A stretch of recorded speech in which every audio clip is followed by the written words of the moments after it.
outside. We outside. Check your headphones. Turn them up. It's the show that tells you everything you need to know, baby.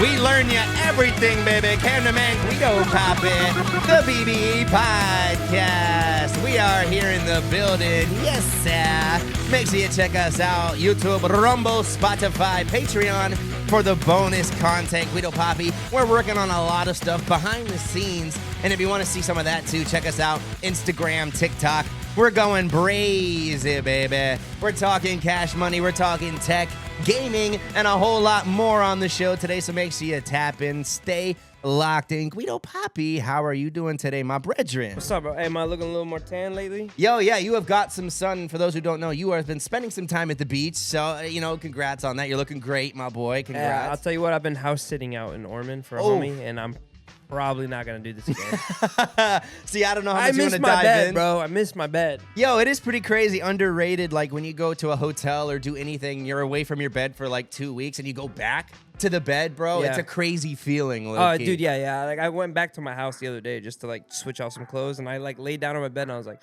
I miss you, baby. Like low key, and there are some hotels and places with really nice bedding, dude, but a hotel's different. When you're house sitting for someone, it's their house, so it's whatever they choose. They're not necessarily spending the money for comfort like a hotel would be, you know? That is true. Unless you're staying at like a motel or a shitty hotel, then yeah, shit. And it's like a 50-50 And I'm not shot. talking shit about homie's house. I'm just saying it's not mine. No, and I like I said, you can, when you're in someone else's like lived in home, like you can feel their comfort, and not everyone's comfort is your comfort. You know what I'm saying? Correct. Exactly. Whether it's your trinkets or your animals or things like that. Let's just bathroom, shower. Yeah, exactly. Plumbing. Now the cool thing is the location that you're at is pretty cool. So I've been out in Ormond Beach. I've been every day hitting the beach, either before or after work. Hitting the pool. Ooh. Jacuzzi I was left to use. I went to the Springs for my brother's birthday. Shout out to that. That was a good day. I got to swim with manatees at Blue Springs. You're not supposed to touch them, or are you? They came up to me and touched me, and I was like, "Oh, twin, what up?" Yo, you ain't got no no consent. I thought it was like a fat tourist. I was like, "Yo, what you doing?" Hey, yo. I got to swim with the fishes. I got these like polarized goggles. I was on my nerd shit. Man, that is pretty cool, man. I love, and that's the cool thing. I will say you could love or hate Florida, but man, we get in touch with nature. We do got a lot of nature, a lot of bad like snakes, iguanas. It's like the Australia of America. I guess, yeah. It's probably a little bit of exact. I know Australia's way crazier. No, but of America, besides like up north and shit. Yeah. For like the wild animals, Florida, yeah. I mean, we got panthers, we got gators. I don't know, but some of the desert, like Arizona. Nevada. Yeah, and actually, this is a fun challenge. Let us know in the comments wherever you guys are at. What's like the craziest like animal that you have in your area? I think you got any poisonous or venomous animals near you? That's the crazy thing about like Australia. That like, bro, they like there's like half the stuff can kill you. It's kind of terrifying. Even a kangaroo can probably knock you out. Have you ever seen a picture of Australia, like a map of Australia, where at night? Have you seen that at all? No, and I haven't. If you look at it, the whole middle's empty. Only the lights are on the outside from all the coast. I've heard that. Yeah, because their territory. It's such like a evil place to live in terms of hostility. Desert, plains, fucked. Now I know, like I would say, probably Africa has similar niche, but it's probably more sporadic in terms of like the lighting situation. Yeah. And there's like a lot of rivers that people live on and stuff in certain countries. But like Australia as a whole, you know what I'm saying? Like it's huge. No, it's the bush they call it. Down under, guys, and I would say Australia. I would probably go there. But I'm guys, definitely going. I'm bringing some bulletproof vests and some snake-proof armor because I'm not trying to get shit. I think you gotta worry about more of the fucking locals. Some of them are fucking crazy. Oi, Crikey! Guys, let us know the craziest animals in your area, guys. It is Cam the Man, Guido Papi. We are here, and we're gonna start off with a banter re-whizzle, where we bring back past segments with serious updates. Now, this one's just a little quick. We're talking the final reactions of Spider-Noir, Nicolas Cage, man. I finished up this series. I haven't watched it in color again, but I watched it all in noir, black and white. Guido Papi, nice. 9 out of 10. 9 out of 10. It's pretty good. Yes. You're not the only one. I had some friends randomly that brought it up that didn't watch the podcast or anything like that. Yeah. And they were like, yo, have you seen it? And I'm like, no. And they're like, it's pretty good. It's getting really good word of mouth, similar to some of these indie movies. Obviously, Obsession, obviously, they're going really crazy right now. Spider-Noir is another exception, one that was a sleeper for Sony and Marvel, guys. Nicolas Cage, I think, carried the role, obviously. He was born to play this specific role. you don't really have to be a major Spider-Man fan to like it. You can or you can't. You can kind of go both ways with it. Like even someone who's very mild into it, it's a great just detective noir adventure. A lot of action. Yeah, a lot of action, but not too much action. I will say it's a little lighter on the action, but gory. Or very like surprisingly for a Spider-Man, honestly, I was surprised about how like body horror-ish it was. Interesting. And violent. Like people are getting like their necks slashed and things like that. We like that. We like that. We like our violence in our shows and games. Yeah, I mean like Daredevil, for example, another great one with very intense violence. They upped it. Yes. In the new season. But like I said, if we're Punisher, yes. Very violent. And I think I agree with you with the multiverse thing. But if we're gonna do the multiverse, let's make it interesting. Like let's get Spider-Man murdering some people. Sure. You know what I'm saying? Let's get all kinds of That's stuff. why I liked when they introduced that to like Deadpool. Yeah. They had all the cool different versions. There's some funny ones. There's some crazy ones. There's There's a woman version. Yeah, sexy pool. Oh my God. And that's why the multiverse, you know, sometimes if you're gonna do it, you know, it is kind of a bane, but you know, at least take advantage of its benefits and do it right, guys. Yeah. And so you recommend it? I totally recommend it. Both for like someone who just likes a serious show or someone who likes funny Nicolas Cage comedy. Even if you're not a Spider-Man fan. I agree. Because again, the action, when it does do Spider-Man action, it's great, but it's not like every episode, it's like, oh, spider. Most of the time, it's just Nicolas Cage kind of being like a 1920s wise guy detective. And I like that. Because he kills it. And again, you know, if you hate Nicolas Cage, then this probably is not going to be for you. Yeah, he's got a lot of haters out there, yeah. And like I said, I wasn't a huge, like, you know, whatever, glazer of him. But now, I'm not going to lie, this boosted me up a lot in terms of respect for someone who's just able to pull off a role so well. And again, he was in the animated ones as well. And he'll probably be in the future.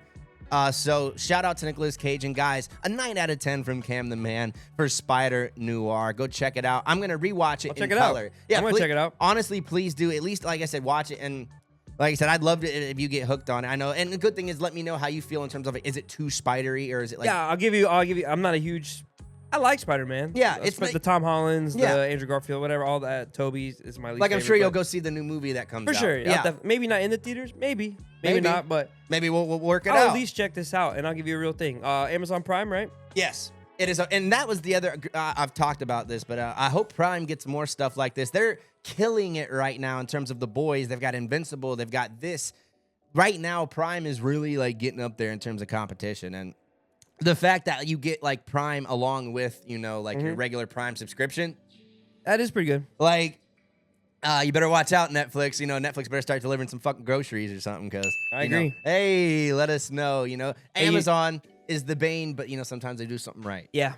Sometimes. Lately, they've been getting a lot of shit right. Yeah, and Amazon got hella money though. You know what's crazier than $1 million? Oh, good. $1 billion. You know what's crazier than $1 billion? Oh, $1 trillion. Guido Papi. Guido Papi with the transitionals today, guys. We are talking about the first worldwide trillionaire.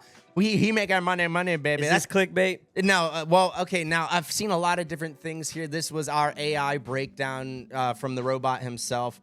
It's going to be at least in the realm, obviously, because a lot of it is stock speculation. But at least with the current market evaluation, I'm going to pull up this screen here so you guys can read along, but I will read it to you as well. Elon Musk officially becomes the first world trillionaire, reaching an estimated net worth of over $1.1 trillion. Jesus Christ. Guys, money, bro. Now, see, and while we talk about this, I want to talk about just the value of $1 trillion, because the rich keep getting richer. Mamma mia. Like, bro, Elon could low-key hook us all up with money, like, and he would still be chilling. I've heard that he could feed all the homeless. Yes. End world hunger. Elon, figure bro. out cancer. Like, okay, when you're at $1 billion, I can give you like maybe an excuse to like, oh, you know, $1 billion could do a lot, but it couldn't solve world hunger. Correct. Now you're getting into the trillions. Now you're talking about giving me some money. This historic wealth milestone was driven by the record-breaking initial public offering of his aerospace AI company, SpaceX. So for those who didn't know, they recently put it like where you can buy it on like Robinhood and stuff. So people are going, cuckoo, cuckoo. Like when Tesla, you know, people went crazy for Tesla. Yeah. Obviously, it went up and down. I have to check and see where Tesla's at right now. we are not stock advisors. We are not wealth. I guess whoever does any kind of stuff, they always have to mention that because people are like, oh, they gave me a bad law. I lost all my money because of those guys. Yeah. I will say, though, right now, SpaceX is fucking hot. It is hot tamales. People are buying it like crazy. Let's see. Right now, just right from their first initial offering, it's sitting at over $2 trillion. Elon has a 42% equity stake in that. And that's where his kind of net worth comes in. Now, guys, take that with a grain of salt because for those who don't know, stock liquidity is not like cash liquidity.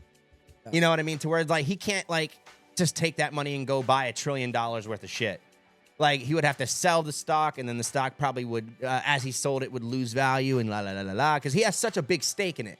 If he sold 42% just like that, the market would probably fucking freak out.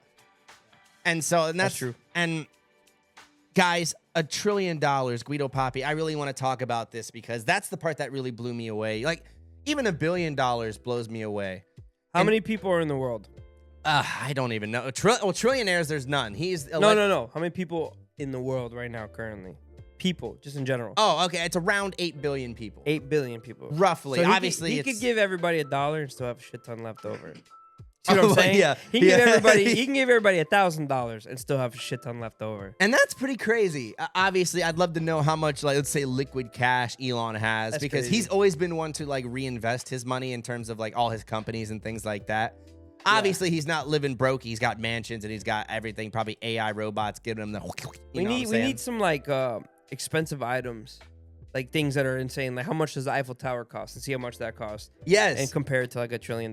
What I'll probably do, guys, I'm gonna make a quick little section of this, and I'll probably make a short, and I'll pull up some really expensive items. Yeah, I don't even know. Like what would be something very expensive to you? Well, like a yacht, for example, which is extremely So like expensive. the most expensive yacht. Yeah. I wonder is probably not even $1 billion. Not even close. Probably like 100 million. How much 2, would 3, it 4, cost 500 to million. purchase the whole city of New York City? Well, okay, we're talking a city. Some shit like that. Yeah, Or see, purchase yeah. a small island. That's Ooh. only some millions I've heard, or maybe tens of millions. Yeah, well, there are a lot of islands that are, let's say, affordable for Elon's sake. Yeah, there's a lot of different things. Damn, New bro. York City, probably not so much. How much 'cause does the space station, the International Space Station cost? That's a great point. Billions of dollars. It's not even, that's great. The space station's not even $1 trillion, I don't think. Guys, Elon Musk has made a milestone. You could love him or you could hate him. Like I said, I don't really care either way. And for those who don't know, that's not his only company. He's got Neuralink. He's got The Boring Company, Personal Properties, obviously Tesla. He's got SpaceX. And in terms of competition, you know, there are other electric cars out there. I know there are a lot of like delivery companies that use I forgot what it's called. There's tons of them. But it's kind of crazy just how much of like the lion's share that Elon is taking of a lot of this stuff. And I know Amazon has Blue Origin right now, which unfortunately they blew up a rocket. We talked about that in the last episode. Elon is really killing it right now, just on all cylinders. Guido Papi. If you had $1 trillion, I want to know in the comments, what would you guys do? That's like even $1 billion. That's unfathomable. To me, sometimes even $1 mil is like, Well, it's more reasonable. Yeah. I would probably blow through it. Not saying I would, Yeah. but you could. $1 billion, that's gonna be a lot harder. Yes. $1 trillion, you gotta be really fucking off. You got buying a bunch of islands and stupid shit like that. Or buy a country. Well, again, yeah, like even let's say like $1 million. You know, the first thing, obviously, as a smart person, I wouldn't want to blow it. Like, let's say I can make it last. Yeah, like I would invest a majority of it. I'd buy something. I'd buy some things for sure, but I would invest that way. I don't $1 billion. have to worry. I would give away a lot. Yes. Or invest it into certain like things. Do Yes. charity shit. Buy shit. Live well. Start some companies. Invest a lot. Do like smart things. Yes, and I think that's We start hitting $1 trillion, bro. I don't know. Well, see, okay, $1 trillion. I will admit that's where you can be a little bit more reckless. Yeah, I don't know what we're doing. Hey, Granted- all I'll say is Elon ain't broke though. You No. can't put that and broke boy in the same comment. Nah, twin. And like I said, and that's the thing. Once you reach that level of wealth, you never leave it. You know what I'm saying? He'll always be somewhat wealthy, even if like, you know, something terrible happened to the companies or whatever. He'll still have all of his properties. He'll still have blah, blah, blah, blah. Elon Musk is good, twin. Guys, Elon, hit me up in the chat if you want to help support the show. We're a lonely podcast. Yeah, let me hold $20. Let me hold Elon. $20. I know Guido Papi got the money in the background, baby, but we need more than that. But let us know in the comments, guys. we'll make it a little bit easier. What would you do with just a bunch of, if you were rich, Elon rich, If right you were now? given $1 million, what would you do? Yes. If you were given $1 billion, what would you do? If you were given $1 trillion? Okay, I like that. Yeah, a little tier list if you guys want to play along in the comments. And could I borrow money from you if you got either one of those three? Yo, low-key, please let us borrow some cash. And when I say borrow, I mean like, can I have? Please, And not have to give it back. Yo, because guys, yeah, well, yeah, more like a gift, because Can you donate? donation, guys. BBE podcast. Shout out to Elon Musk again. Love him or hate him, and let us know. Do you think? And this is actually another one I wanted to bring up. Do you think any one man should be that rich? I think that's a fair argument to make. But then again, what is should? You know what I'm saying? Like if he earned it from his own volition, Yeah. it's America, bitch. We don't live in communism. Now out is here. all that money like non-drug related, crime related, blood money, blah blah blah? Ooh. We'll find out. Like I said, what is he really sending up in those rockets? Cocaine in space, ladies and gentlemen? You never know. Yeah, he's prepping Mars for the drug delivery. That would be pretty crazy because, like I said, when you're up on the moon, you know how much they'll be able to charge for a fucking ounce of weed on the moon? Probably like $1 million because it's like, but then I don't know how you're going to smoke a pound of weed on it because I don't think they'll let you. Guys, that's the crazy thing, though, is like once they're up there, there's going to be the first person to have sex on the moon. There's going to be the first person to probably do drugs on the moon. Like, that's the only thing, though, because once it's more of like a commercial thing, because obviously I think the astronauts are pretty like moral people, I hope. But that's a bold assumption. that is guys, do you guys think they're diddling up at the ISS? What are we talking about? Hey, let's move on, are we talking baby. Speaking of doing anything for clout, guys, Streamer University is back in the fold. For those who are unfamiliar, it is Kai Cenat's one of his most popular series. Basically, he hosts like a Hogwarts-inspired thing, bringing on streamers, aspiring streamers, brands, and things like that. So some of them, basically what they'll do, some will be teachers, some will be students, and some will host like clubs and things like that. So he tries his best to really emulate like a 4-day university experience. Pretty much everyone will be streaming. He has internet and things available. Although I've heard, guys, if you're applying, I know there's probably people who are applying in the comments, low key. Make sure you bring like a hotspot or like a backpack, you know, one of those like streamer kits. Because I heard everyone tries to use the internet, it crashes immediately. You know what I mean? Because, you know, it's a lot of people doing this kind of stuff out here. Streamer University. Guido Papi. Did you hear about, I don't know if you ever saw any of the clips or anything from last year's event that they did. I followed. There's one content creator I follow, Nick Naircina. Okay. He's known for doing like taking famous people to frat parties. Shout out. And what he did for the Streamer University was he wasn't a part of it, but he threw a party for them. And then Kai got pissed and was like, because Kai's like what, the headmaster, right? Yeah, he's like, the dean, headmaster. So he pulled him in the office, like, I'm super disappointed in you, Nick. This is why you're not getting invited, blah, blah, blah. Yeah. It's kind of funny. It's funny. It's all comedy shit. No, and low key, and obviously Kai, you know, it's supposed to be for the content. You know, there are quote unquote classes, but you know, it's not like a real educational thing. It's more for like, oh, let's stream together, let's build together. So it's a bunch of people, teachers, so faculty, students, they're all streaming. Well, yes, most you don't have to be a streamer. Kai said you can be like anything. Content creator? Yeah, so if you want to be like a chef and go, and you could probably showcase, or if you want to be a photographer, theoretically. But those people are people all trying to be somebody on the internet. I agree. Got you. Or who want to be in the space of streamers or work for a streamer or things like that, or at least in that space. Like Which makes sense. Yeah, like I see what he does. It's very smart. It worked really good the last one. Yeah, and it looked like a lot of fun. And I even let's see, guys. I had a little personal pitch. Like if I was gonna apply for Streamer University, I was gonna be like, yo, let me do like a radio show. Like at Streamer, so like in the morning they could tap in things like that. At the school. So instead of radio show, you could do like the morning announcements, like the school. Well, that too. Yeah, we could throw in morning announcements. But make it, because they like hip hop, so make it more like a radio. I see. Okay.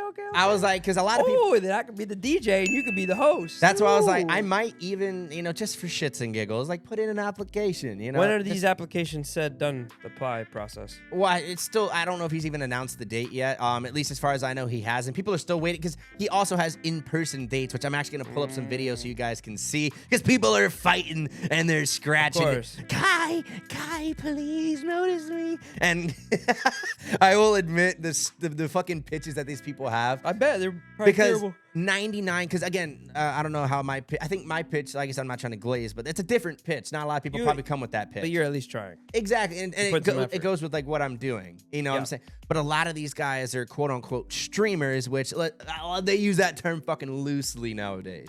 You know, I'm just going to throw on fucking Halo and just look at the screen. Hi, guys. Guys, streamers, it's harder work than you think. You could love or hate Kai or whatever, bro, but they do put in a lot of effort. You know what I mean? And this kind of event, bro, like it is pretty crazy. Just the amount of money and things like that. He didn't have to do these in-person events. Honestly, I don't know why he does it, because it's always a fucking catastrophe every time Kai goes to the fucking city of New York. Guys, check out these. I think what it's for is the virality of it. Well, 100%. Someone's getting a clip of the line, and then now that does well. Now he looks like, he has a lot of people. Yes. And for those who don't know, Kai has been on a hiatus for a while, probably like 8-9 months of no streaming. For a streamer, that's pretty crazy. Obviously, once you get to that level, you're like Drake status. He quit. Yeah, you know, like if Speed wanted to take 3 years and not stream and then come back, he would still make millions of dollars. He'd be fine. Like once you reach that level of fame, it is pretty impressive. I guess the comeback power, but I guess you have to do it right, because not everyone is able to do it. But let's say like Drake, for example, if he stopped and then came back, most people are still gonna at least check it out. Yeah, I don't know. I'm not trying to say Kai Cenat's like the Drake of streamers, but maybe that's a fair comparison. I don't know.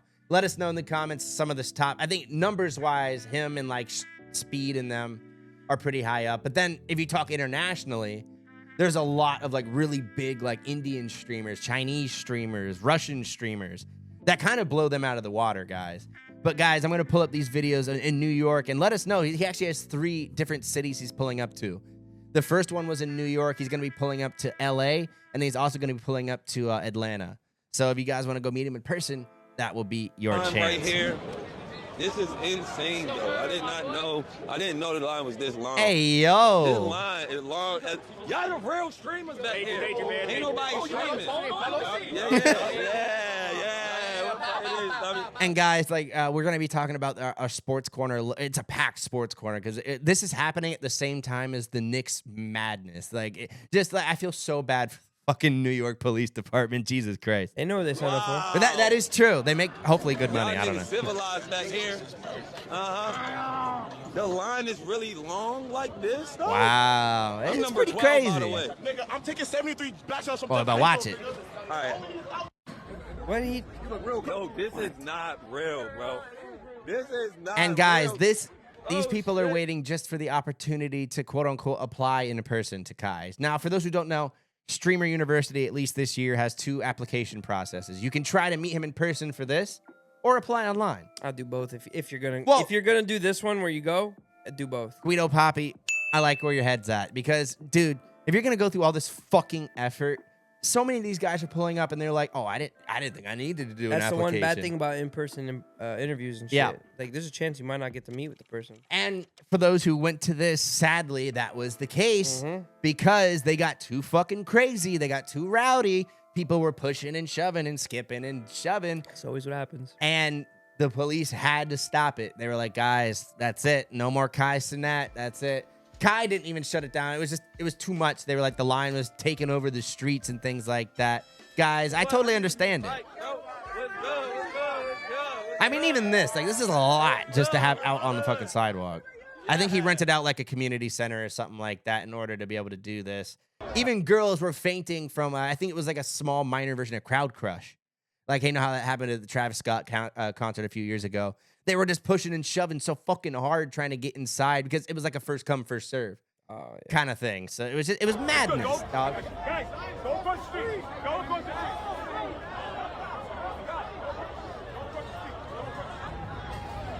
Oh, shit. We outside. We outside. Kai, please. Guido Papi. I don't know.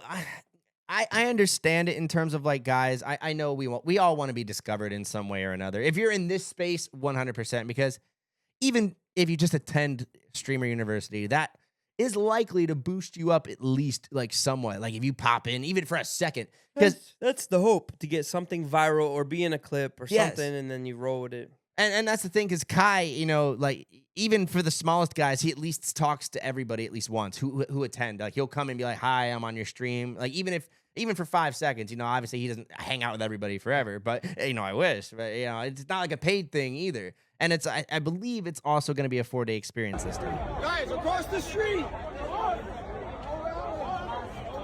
And that's the thing too, because people don't even give a fuck. Like, oh, these people are dropping dead, and they're like, oh, I still need to get inside. Like, the police just cannot control the madness. Guys,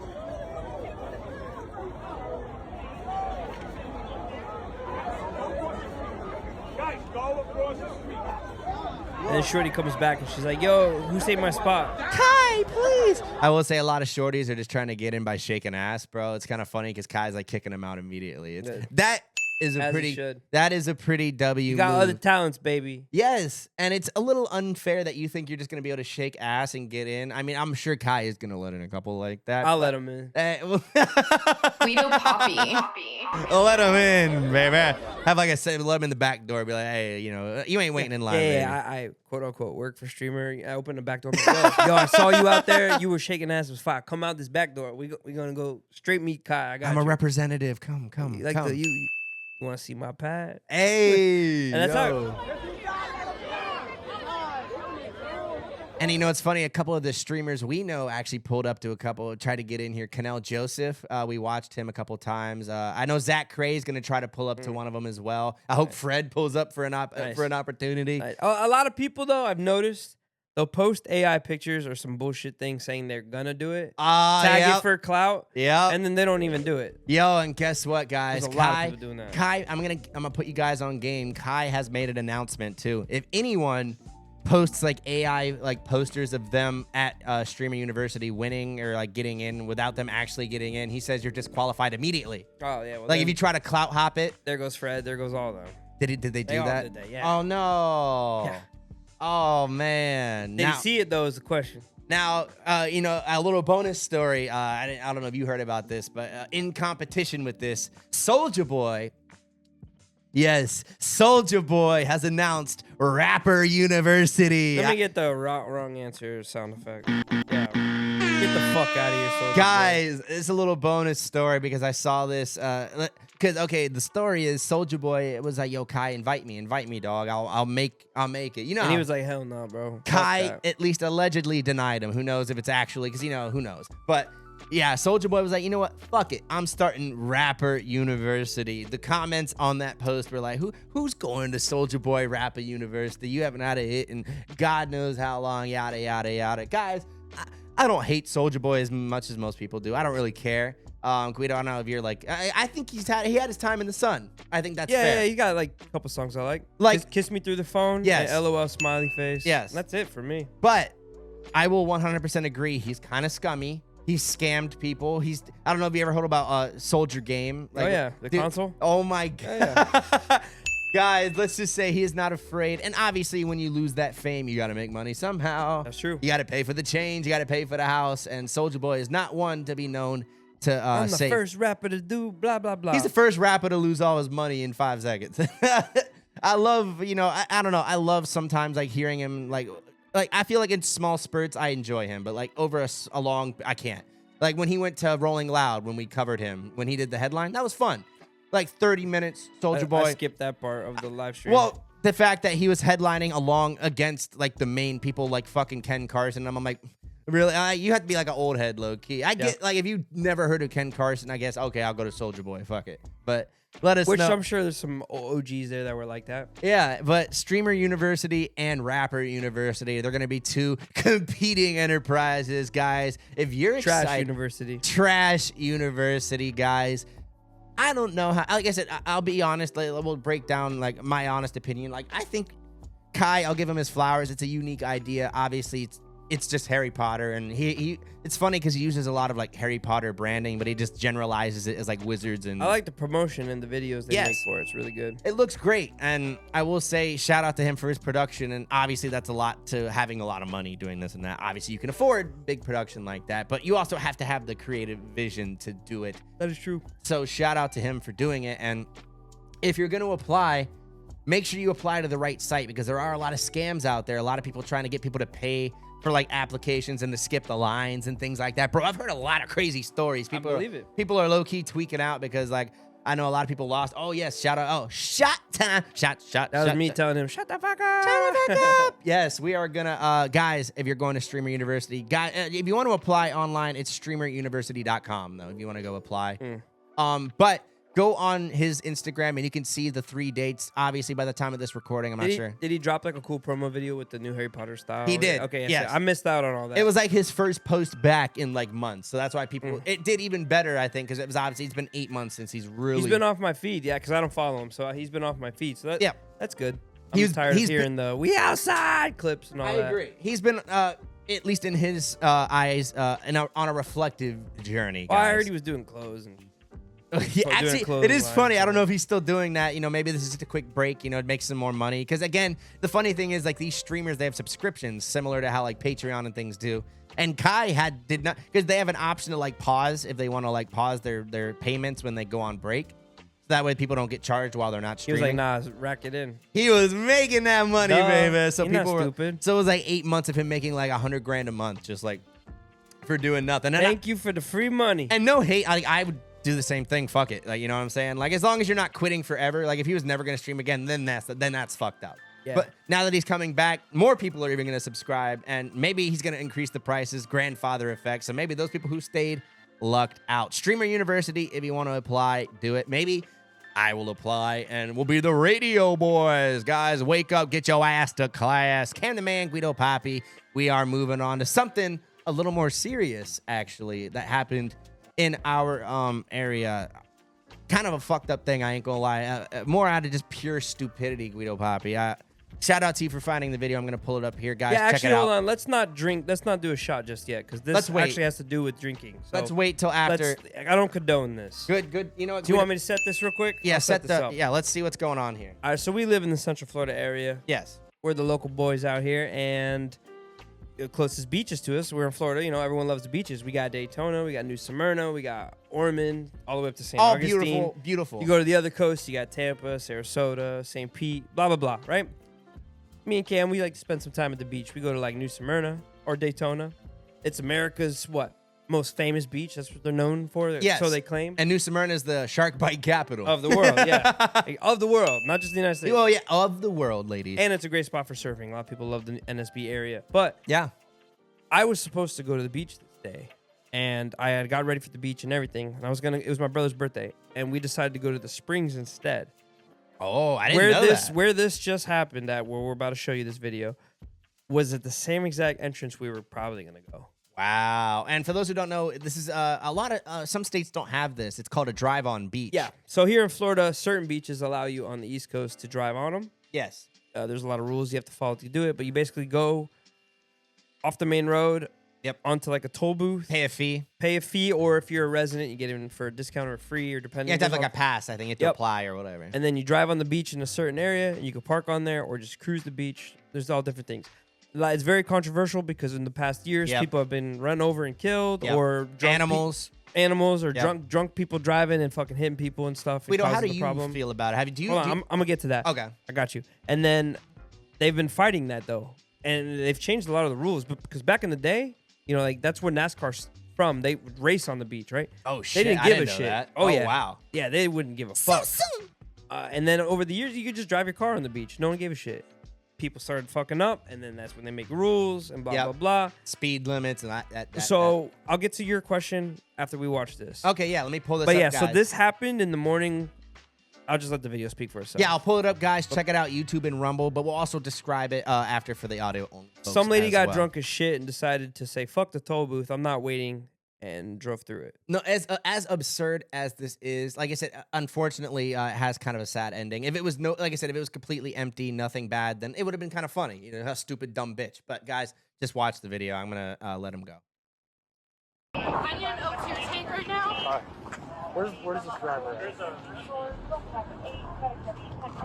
We have first responders responding to the scene where the car drove through the toll booth with a lady inside. Yeah, so they're right by the beach, kind of. Now the officer's walking towards the water where the lady. People are saying she smells like alcohol. The lady crashed into the water. Well, yeah. See, she like drove through the toll booth. Yeah, and everyone's like, what the hell? And I saw another video where there's like a kid playing in the sand close to where this lady's drifting on the beach. And then she drives out into the water. I don't know if she's running from someone or she's just that wasted or whatever. Yes. But then she like drives into the water where you can't go anymore. It hits the carburetor and your engine starts fucking up. Yeah. And she's there. And I don't know if she's out yet. Go ahead, continue. I want to see, before I do, that was the first video I saw, and I didn't know those two were that related. Other video. Yeah, because I didn't know. I was like, oh, it's just some dumb bitch driving in the water, haha. But then when I saw this, and I was like, oh, it's connected. Yeah. This is body cam footage of some emergency worker. First of all, baby, oh, this is absurd. You're insane. Like that, I cannot. She's tweaking. Well, yeah, guys, just watch. Like, guys, it's crazy. She's off her rocker. So she's out of the car now. And a big ass red, like black truck too. Kind of like a. The lifeguards here too are also cops. Yeah. In Daytona. Yes, a lot of people don't know, and also not common in some states where our lifeguards are fuck you up. They'll arrest you if you're smoking a fucking doobie or something. They'll detain you. Oh, they'll detain. The dicks though, they were mean to me, Loki. I was You shouldn't have been smoking weed. I was up to some mischief, I will admit, but it's the spring breakers and the damn kids out here that be causing the problems. You guys are stinking up the beach. We did our shit in high school. Senior skip day, we would leave school and then go to the beach. We did stupid shit. Man, I love senior skip day, man. I'm glad. Guys, let us know in the comments, did your parents bitch you out for senior skip day? Luckily, my mom was pretty cool about it. Let us know in the comments. My handcuffs on you, okay? She's gonna what? No. Yeah, she's serious. Yeah, I guess she was giving plasma in the comments. Drinking and driving after giving plasma is wild work. Well, that would even make you more inebriated, yes. Bro. That's fucking crazy. So maybe, like, okay, maybe a slight her defense. Maybe she didn't, like, drink as much. Like, doesn't matter. No, I'm not even saying that's an excuse, but that's something like a lawyer would try to say. But that's not an excuse at all, because obviously the plasma. So you killed someone, and that's cool? No, not. I agree. No, I'm just saying. Regardless, you did murder. 100%, and that's why this is way more serious. Or manslaughter. I probably vehicular manslaughter. Yeah, it is probably manslaughter. You're right. Yep. Seriously. She has no idea what she did either. Well, yeah, in all fairness, I don't think she saw or knows, so I'm not going to, like, fucking disrespect She was like, her. did I hit something? Yeah, she probably just thought, again, at least in her eyes, she probably thought she took out the booth, which, again, that's crazy fucking work, because... Might have not realized there was someone in there. Yeah. And that person died on the scene. Because I will say, like, I've noticed, like, half the time, those fucking booths are empty. It is weird how often they are empty, but not trying to, you know... Well, this is when there's a line of cars waiting to get on. Oh, yeah, she went the complete next to it, just blew through. I think it was 60 miles an hour. Yeah, if you're just listening, this is like broad daylight, like fucking 12 o'clock in the afternoon. Yeah. It's broad fucking daylight. I'm pretty sure it was like 11, yeah. Are you? Because I'm going to make them tighter if you're going to be a problem for now. Oh, see, now that I like this lady's kind of giving her a fucking hard time. I like it. I'll make them bitches tougher, you fucking dumb bitch. Here's the video of her driving through. It's very bad quality, but she's hauling ass. Yeah. Well, yeah, like, if I had to guess, she's probably going like 25, 30 miles an hour. You think faster? 60, bro. You think that's, oh, okay. So, and that's probably because the camera's slowing it down too, to be fair. Like, she might have thought she was just going through an intersection. I don't even think she realized she was heading. Well, again, like, I think, as far as I know, she was really, really wasted. And play that again real quick. Just keep talking. No, I got you, yeah. Just so you can see this. No, yeah, I'll mute it. And yeah. The damage of the toll booth doesn't look crazy, but just to see that toll booth on its side like that. Yep. Is pretty bad. Oh, but just to think, like, first of all, it's a pretty big toll booth. It's somewhat heavy. It's big, but it's also very small and narrow. Yeah. But, like, if you were inside of it, you don't have much room. Yeah. So if someone drove through that with you in there. Yeah. Yikes. But I would assume it's at least somewhat, like, because obviously it's got to be able to withstand wind, so it's somewhat bolted to the ground and things somewhat, like yeah. that. I don't know how. So again, she had to have been. She hit it fucking hard as hell. Oh yeah. Again, well, it's not like she hit it and then stopped or hit it and then like spun out. She hit it, went through it, drove through it, kept going. For like a visual for audio guys, I would say like it was like a car hitting like a porta potty. It looks similar to like that. Yeah. Very similar build. Probably even more structurally sound than a porta potty. Yes. I would say. Because like the thing they leave those things on the beach. Yeah, and I think. Luckily, she, like I said, she didn't feel it. I think she was killed. Not luckily, but she was killed on impact, so she didn't like. No, suffer. she was not. She died of her injuries. Oh, okay. Yeah, no, it was bad. Okay, so guys, rest in peace to that lady. Well, yeah, poor woman. Well, again, she was just doing her job. Like that's horrible. Like you're just sitting like, and those people are usually retirees that only work like just to make some extra money. I think sometimes it's even community service. That sometimes. too. Like it again. I think it's just it's sad. Again, on a serious note, you got to really be careful when you're out there.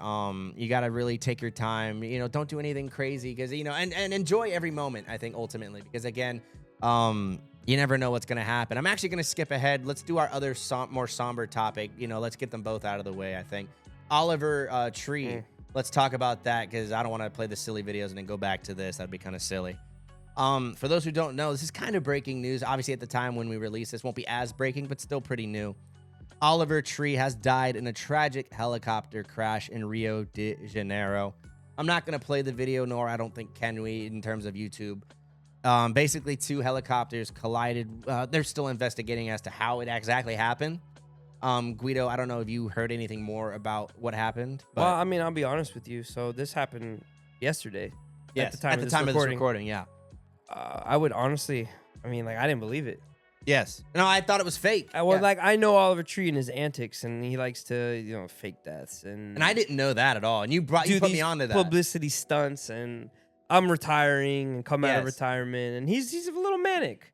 So I'm not gonna say that I thought the video was AI, but the videos they did have was just some shit. That and to be fair, like I said, there's so many quote unquote helicopter crashes. For sure. To be fair, another foreign country, you know what I'm saying? So everybody, a part of the team, was in the helicopter. So anyone filming, this is some like random people, you know what I'm saying? Yes. So allegedly, it's Oliver Tree was on tour in Brazil. I thought it was maybe like a stunt for the tour to get people to, ticket sales, pay more attention, things like that. But as the time went on throughout the day yesterday, thank God I didn't make any jokes about it or anything. I'm glad. I started seeing like more and more serious outlets posting about it. And then I saw CNN post it. And once I saw CNN, I'm not trying to say believe CNN guys, but when CNN wouldn't really post this for no reason type shit. Well, no, and I agree. Once I saw enough, especially Oliver Tree. It was the same thing with the Elon Musk thing. There was like, oh, he's a billionaire, he's a trillionaire. I waited for like a bigger like BBC and everyone to start officially. Correct. And I think that's what you should do because a lot of the tabloids are going to. That's how rumors start, and then that's how these little stupid things end up turning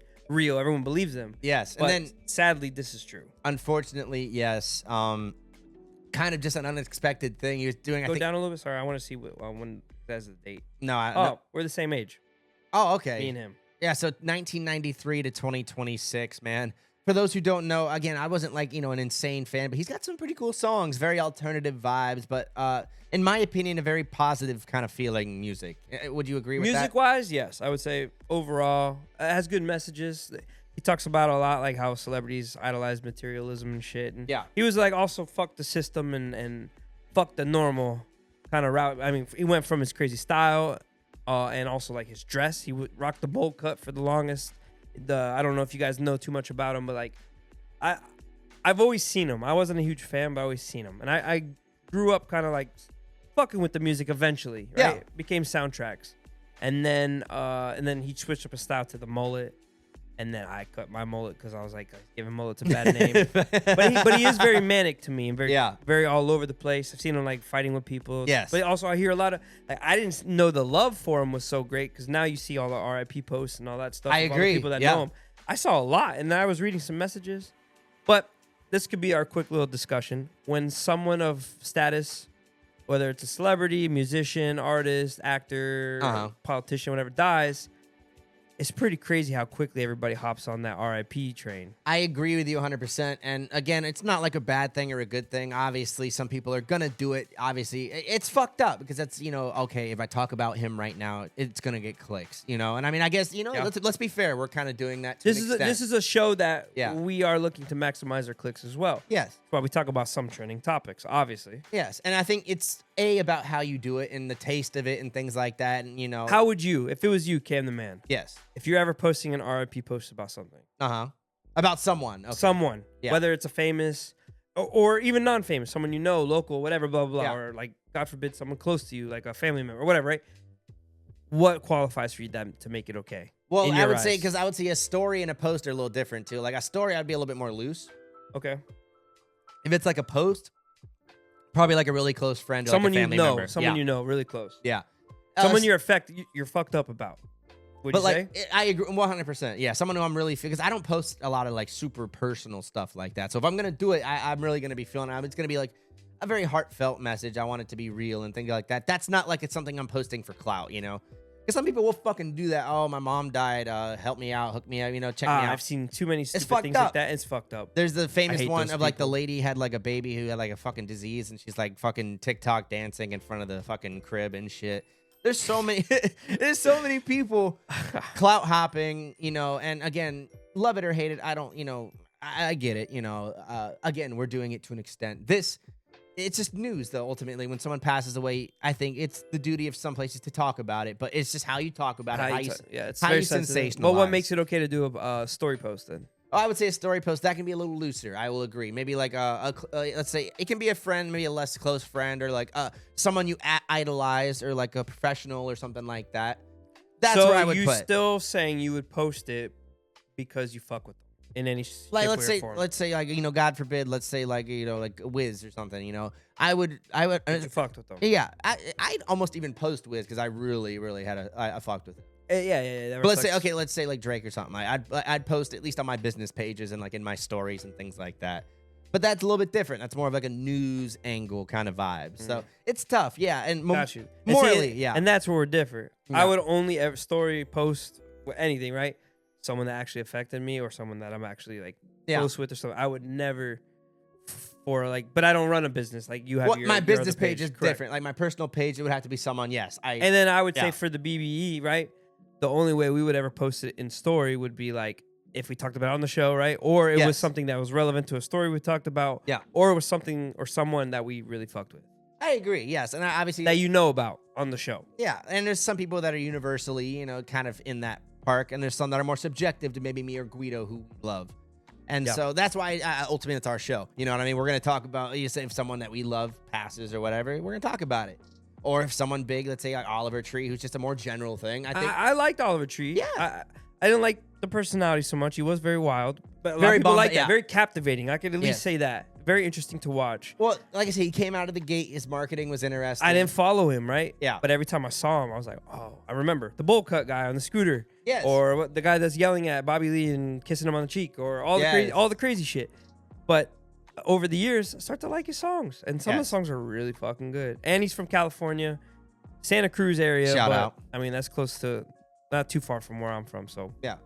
And guys, if anything, go check him out. Go stream. Stream his shit. Listen to his music. I feel like Oliver Tree is one of those people, you hear the song, you're like, oh, that's an Oliver Tree song. That's how I am. He's got the voice, the iconic voice. Because I forget a lot of the songs. I'm like, oh, that is a song he made. There's a lot of EDM songs that sample his voice too. Yeah. I like those. Because I feel like he had his era. He had like an era. Like he doesn't. I haven't heard nothing new in a while, but also I'm yeah. not looking. I'm not really like a fan like that. So I agree. Put us on to maybe like some new Oliver Tree stuff that is good. Yeah, I'm definitely going to check him out over the next few days. I think even on Keeping Connected, check it out. We're going to be running some Oliver Tree in memoriam of him, guys. R.I.P. to Oliver Tree, and I think we should do a salute for that. Salute to Oliver Tree. That makes more sense to do this now instead of the other one. Guys, salute at home. And if we get any more, like, what would you say? Any updates on what happened? Yeah. Maybe we'll let it know in the rewind. Yeah, a little banter rewind, obviously, because I am interested to see. Because again, like, there's so many helicopters that collide. I don't get Especially lately, yeah, I know. I don't know if maybe it's because like the wind and things like that. That's why I kind of want to learn more. See, I don't even want to get into this yet, but I heard a lot of sketchy things about the one that just happened. So yes. Not we'll until we find out more. Yeah. So let's take a quick salute. Guido Papi, Cam the man. Cheers to you, my brother. I'm a pussy. I'm gonna need that chaser when you're done. I got you. Let's do it. Quick. Drinking a Bacardi rum. A quick Bacardi rum. Cheers, babe. But yeah, man, I've been doing good, man. This has been a fun weekend. I can't wait to talk about some other stuff later on in the show. This weekend has been jam-packed with a lot of sports-related things, a lot of action. There's been a lot of good movies out lately. More towards the end of the year. Yeah. Can't wait. I know. I got to put you on. We got to go see some movies together. Yes. We got it. Me and Cam actually got a couple things in the works coming up for content that we're going to run. Oh. And I'm going to try and get up and running some more music shit going on for this show. And I got to stop talking about it and actually mean it, but got some music coming out soon too. Yes, and Guido, for those who don't know, guys, go stream him. He's got a lot of stuff out right now. You can get caught up on the experience before the new stuff comes out. And we'll maybe, be able to feature some of it, maybe little sneak peeks on the show. I'd love to do that. That'd be a lot of fun, actually. I've also been working on a song for this show. Oh, yes. We ain't talk about that yet. Yes, we're going to keep it on the down low. Only the real geniuses are going to pick up. We have little clues. Like I said, we're like Blues Clues. We like to hear, a little here, a little there, guys. Very strategic with everything. Very strategic. And, that's the other thing, too. We're willing to work with a lot of people, guys. DM us if you have any suggestions, anything that you think might help make the show better. Because, we're building topics. Yes. Comment we can go into the spiel now. Comment down below. Roast us. Yes. Banter us. Yes. Give us subjects to talk about. Yes. Let us know. And like I said, if you have anything that you disagree with us. Like I said, we have a lot of hot takes sometimes. Like I said, we're not experts, so tell us we're stupid and that what we're saying is wrong sometimes. We need to know. Yes. We've definitely been like, hey, I actually was capping and said some dumb shit before. Yes, and we will try our best to correct it, and in the comments, correct us.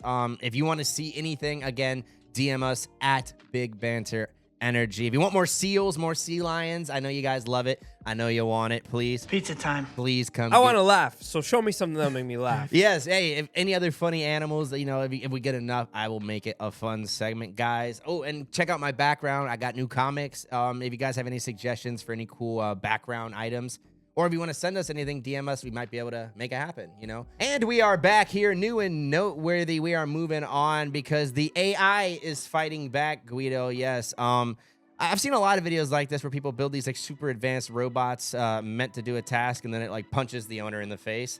Beat him up. This is something very similar. I'm going to pull up the video, and then you guys can watch along while I read the description. No audio, because of course they're playing copyright music. So, a robot at an amusement park in China got too close to a crowd during a performance and kicked a child. Video shows.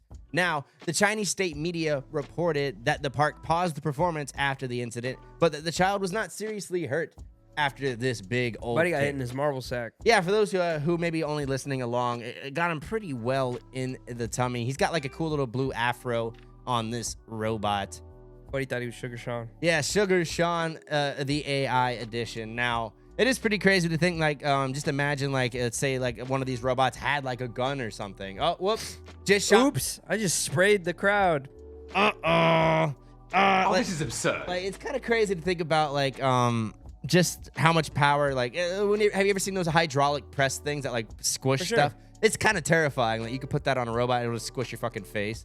Well, like, with any technology, there's problems. You know what I'm saying? Yeah. Glitches and blah, blah. The more, I don't know, close to consciousness you get, the more room for them to fuck around and do crazier shit. That's a good or point. Hurt you. And in this case, this kid got his marble sack smashed. Yes, his marbles are no longer in the area. Maybe that's their way of, like, stopping the human race. Just kick every human in the fucking nards, dude. There you go. But for him, it was such a light kick, too. It was like wrong place, wrong time.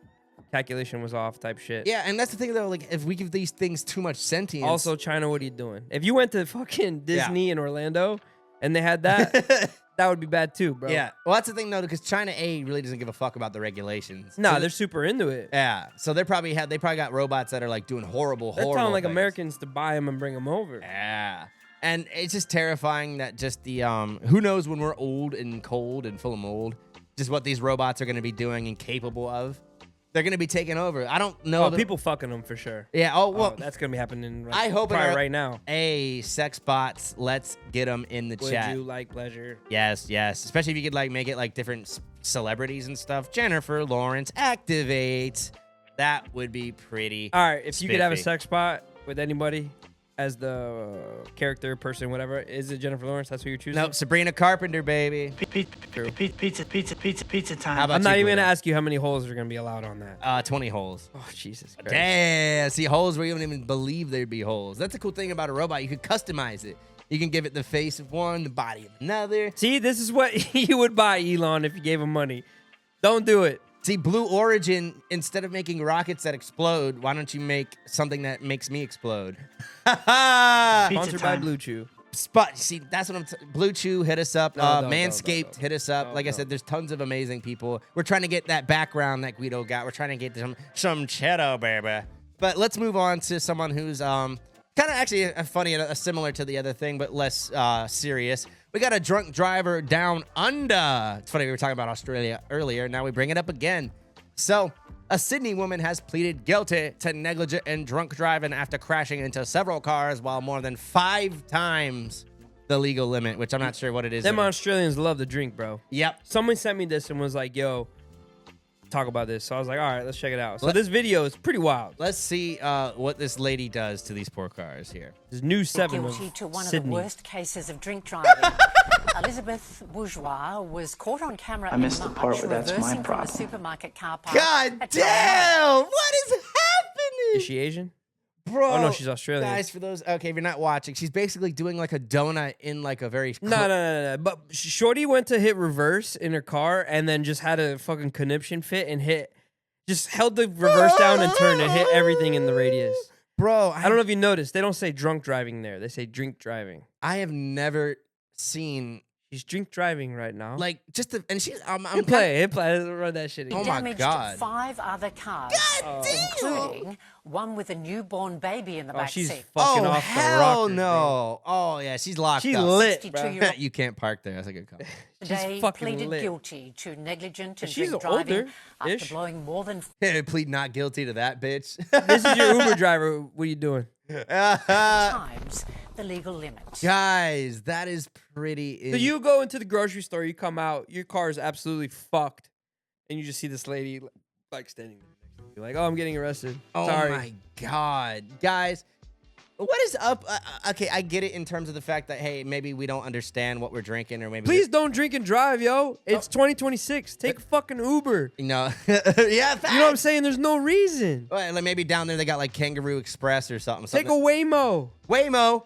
Yeah, okay, guys. Hire a fucking AI robot to pick you up, put you on his back. And not trying to be sexist here, but these 2 videos were both women. I don't know what's going on. I didn't say it first, but He you didn't beat me say to it. I didn't say it. Well, I guess She wasn't Asian either. She was Australian lady. Yeah, it was so, the demon that was talking. The demon said it. No, the kitty said it. Wow. Women did it. Guys, let us know in the comments. Who's the worst driver that you know? Is it your father? Is it your mother? Candyman. Is it... Oh, that's the worst one I know. No way. Oh, this is absurd. I am one of the best. No, okay, that's Cap. That's... I don't okay. have a that's Cap Yeah, fucking sound effect. When anyone ever goes that Cap like that, like, oh, I'm the best, or I'm this, or I'm an amazing driver, but I will never claim that. No, I've got some homies that, like, I hate those people that are like really good drivers, but they're like asshole drivers at the same time. Oh, like road rage. Yeah, I have quite a few of those. Yeah, for sure. Or like those racer guys that like will go right next to you because they know how to like not hit stuff. But like that used to be me. Yeah. Also, I used to have a lot of road rage. Well, I won't know. But those racer guys, in my opinion, are the better drivers because they know how to do crazy shit and get away with it and like not let it affect them. Well, you know what I'm saying? But then there's being reckless is where you are testing the limits all the time. And I guess that's where you can let us know in the comments, like, you know, because I think, you know, unfortunately, because there's too many variables that you could be the best driver in the world, but fucking grandma could just swerve to the fucking left. Well, look at this. F1 drivers, right? Yes. To me, best drivers in the world. They still crash. Yeah.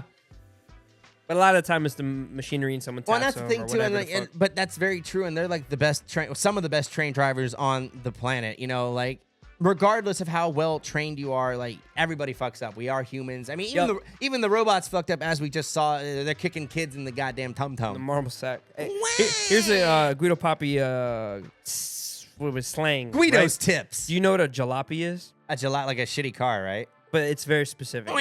It's like a shit box. Yeah. Like the car is absolutely fucked up. But it's like an old shit box. Doesn't have to be. Oh, okay. Doesn't have to be. Still be a jalopy and be kind of new-ish. Yeah, it just can't be like brand new. Okay. All my shit. But I mean, if you have a jalopy and it's brand new, you're a terrible driver. You shouldn't have a shit car that's 2026. You know what I'm saying? That'd be kind of crazy. Like, you get a brand new car. And it's already fucked. Damn. You're a bad driver at that point. Let us know in the comments. Are you a person that like is super careful with their stuff, or do you like to damage it? And because me, I'm like, I try my best. I feel like I have a mild form of like ADHD or OCD. But once you get a new car, yeah, I think your brain resets and you're more careful on shit. Yes. It's once you got a car that's either a beater or a jalopy, or just a little older, you paid cash, your parents gave it to you, whatever. You kind of don't give as much of a shit. It starts to fade. You buy your first car or whatever, or you put a bunch of money into it, then you're like, no, don't touch it. Don't look at it. I got to vacuum it. I got to clean it. You know what I'm I heard people get like that with their first houses too, or like for sure anything that's like your property. It's kind of fucked up. Like, oh, I'll treat other people's stuff like shit, but if it's my shit, I don't want to treat it bad. Although some people don't care, you know. I got a lot of homies that like, hey, you know, they got like dirty things, you know, just scratched up things. Ooh, all right. I respect you because you keep your stuff really nice. You so too. Respect that. You keep your shit pretty good too now, bro. Yeah. I will say that. Now. I had to slide that in there. I will say this. What is the craziest shit you've ever seen in like a homie's car? That's a real question. See, whether they got kids, they're single, what? I've seen some wild shit. We bro. probably have similar answers, at least a couple of them. Obviously, we can't name any fucking names. No, we're not naming names. I wish I could. They know who the fuck nasty. they are. Anyone who's got piles of trash and cigarettes and weed and blunt guts and oh my god, like So they're just like drinking whatever and throwing it in the back seat. eating McDonald's and dropping fry bits and like never dusting, never. And I'm like, I'm not like the cleanest, bougiest guy in the world, but like, there's a limit to what I can take and what any human should be able to take. But there are some cars on this planet And then you get those people that like park at gas stations and like live in their cars. And it's like filled to the more common. It's kind of like a hoarder on wheels. They're usually homeless and they're living out of their car. Yes. Usually. Although, again, even if I was homeless, like, bro, is there not a minimalistic homeless person out here? That's like, true. Yeah, they become a hoarder as well, yeah. Like, those are two things that don't mix. I mean, granted, hoarding is horrible, but at least if you have a home, you have somewhere to put your fucking hoard, I guess. So that's the wildest thing you've seen was just a bunch of trash? Yeah, I would say, well, that, and I would say in terms of, because I more despise grossness. And guys, if you have them in the comments, I'm sorry, but kids are disgusting. If you have a kid in your car is cooked. Your items are cooked. And that's the thing. If you have children, you got to be even more clean if you got kids, for sure. And let's say if you let your kids use or touch any of your stuff, you're just going to have to boogers and wipe it on your fucking back of your seat. They're going to make it disgusting. They're going to drop it. They're going to scratch it. They're going to destroy it. And as a parent, you're going to probably have to get over your OCD-ish. Of the nice ass car. Me personally, I'm going to have a hard time with that if I have a kid. Like, my Funkos, don't touch my fucking Funkos, kid. I'll pop you in your nuts. Like the robot did, you know what I'm saying? You ain't babysitting my kids, motherfucker. Well, nah, and I am kidding to an extent, obviously. As a parent, I think you have to evolve kind of past your materialism a little bit. Because, you know, if your kid fucks up your TV, that is your kid. It sucks. Not no more. Guido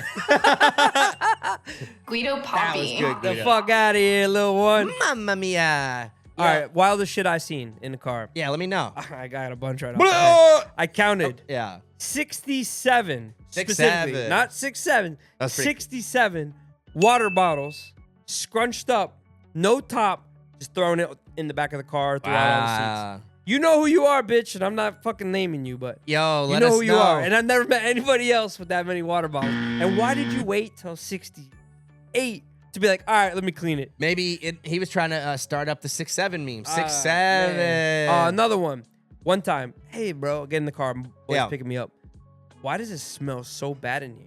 Ooh. Did something die? Stinky. Well, actually, yeah, something did. And I was like, what?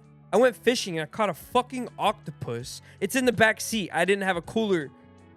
And I was like, bro, when did you go fishing? He goes, like 2 days ago. There's a dead octopus in the back of the fucking SUV. What the fudge?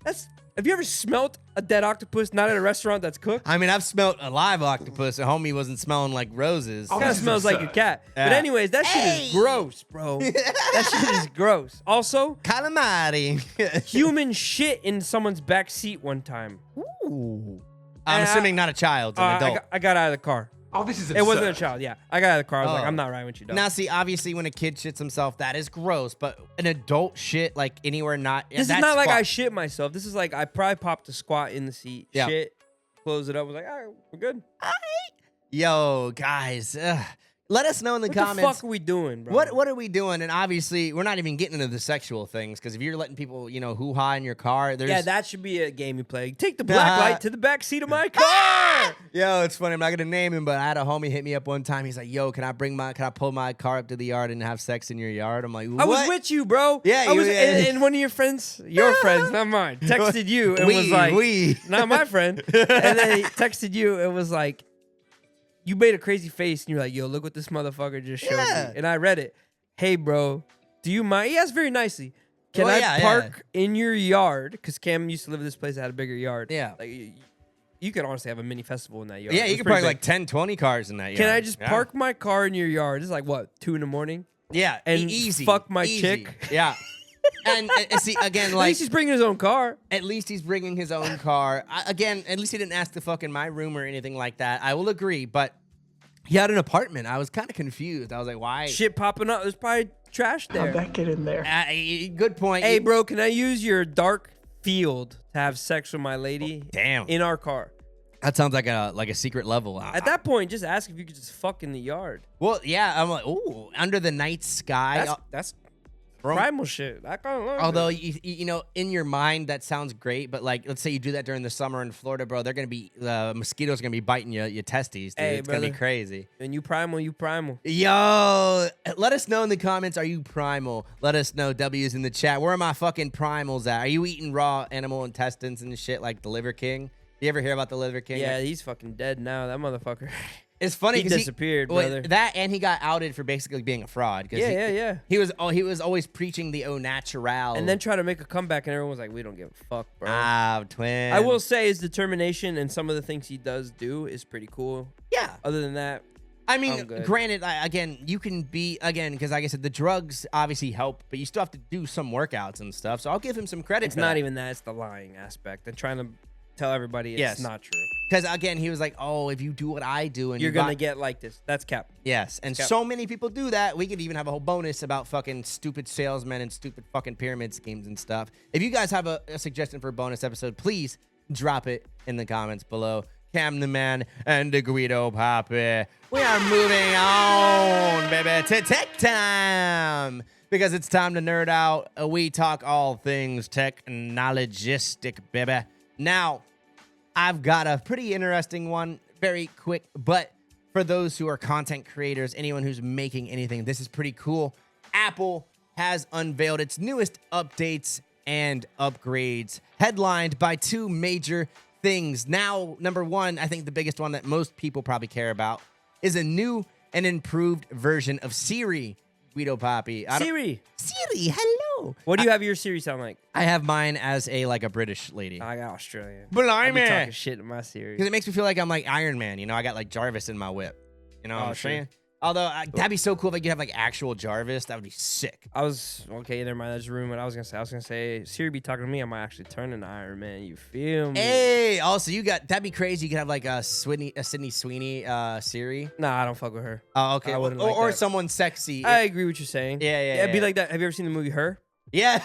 where Joaquin Phoenix falls in love with his AI robot. I think it's Scarlett Johansson. I think is as the girl. I believe you are onto it. And I think because of that, I think Siri, one of these AIs, I'm pretty sure Siri asked if they could have her be the voice of them for the new one or something. Really? I think she said, nah, screw Nah, yeah. No, it's some random lady who's the voice of Siri. I've actually seen she did like a social media video. It was pretty funny. But yes, this new version of Siri will be powered by Apple's AI, which finally, they made this whole fucking hoo-ha about AI. Now they're just finally using it. So it is pretty cool to see that. It's going to be rebuilt from the ground up. Guido, I don't know if you agree with this, but in my opinion, Siri is pretty shit at the moment. Disagree. I fucks with Siri. I'm not a big fan of the other Guido AIs. Papi. Okay. I don't really care for Alexa because I don't really have Amazon at the moment, products. before this, Siri is not an AI technically. It's more of like a voice assistant. It's not like because that doesn't it use AI technology though? Not yet. Now, not at all. Not yet. Now it does. I mean, depends. Again, let us know in the comments. You know those AI overviews? Yes. That's attached to Siri. Okay, you see what I'm saying? And see, you might have a point there. Maybe it's not full on AI like the rest of them. Well, but it definitely has AI capabilities. Because at least at the moment, it works more like a voice assistant search engine. But yes, I think and especially the way I use it. I think you're at a good point. I use Siri like I would a ChatGPT. Yes. I just asked so, it. Okay, Siri's my phone right now. She thinks I'm talking to you. Shorty. Baby girl, calm down. Don't tell him. Baby girl. Siri, call the police. Siri. Your shit might. Yeah, I've seen some people do that on YouTube. And the Alexa usually. Yeah. Did you hear about when the Alexa was snitching on people? Because it records you. Hell no. So like people would commit crimes, and then the Alexa, they would tap into it, and they were able to pull up shit of conversations in the house.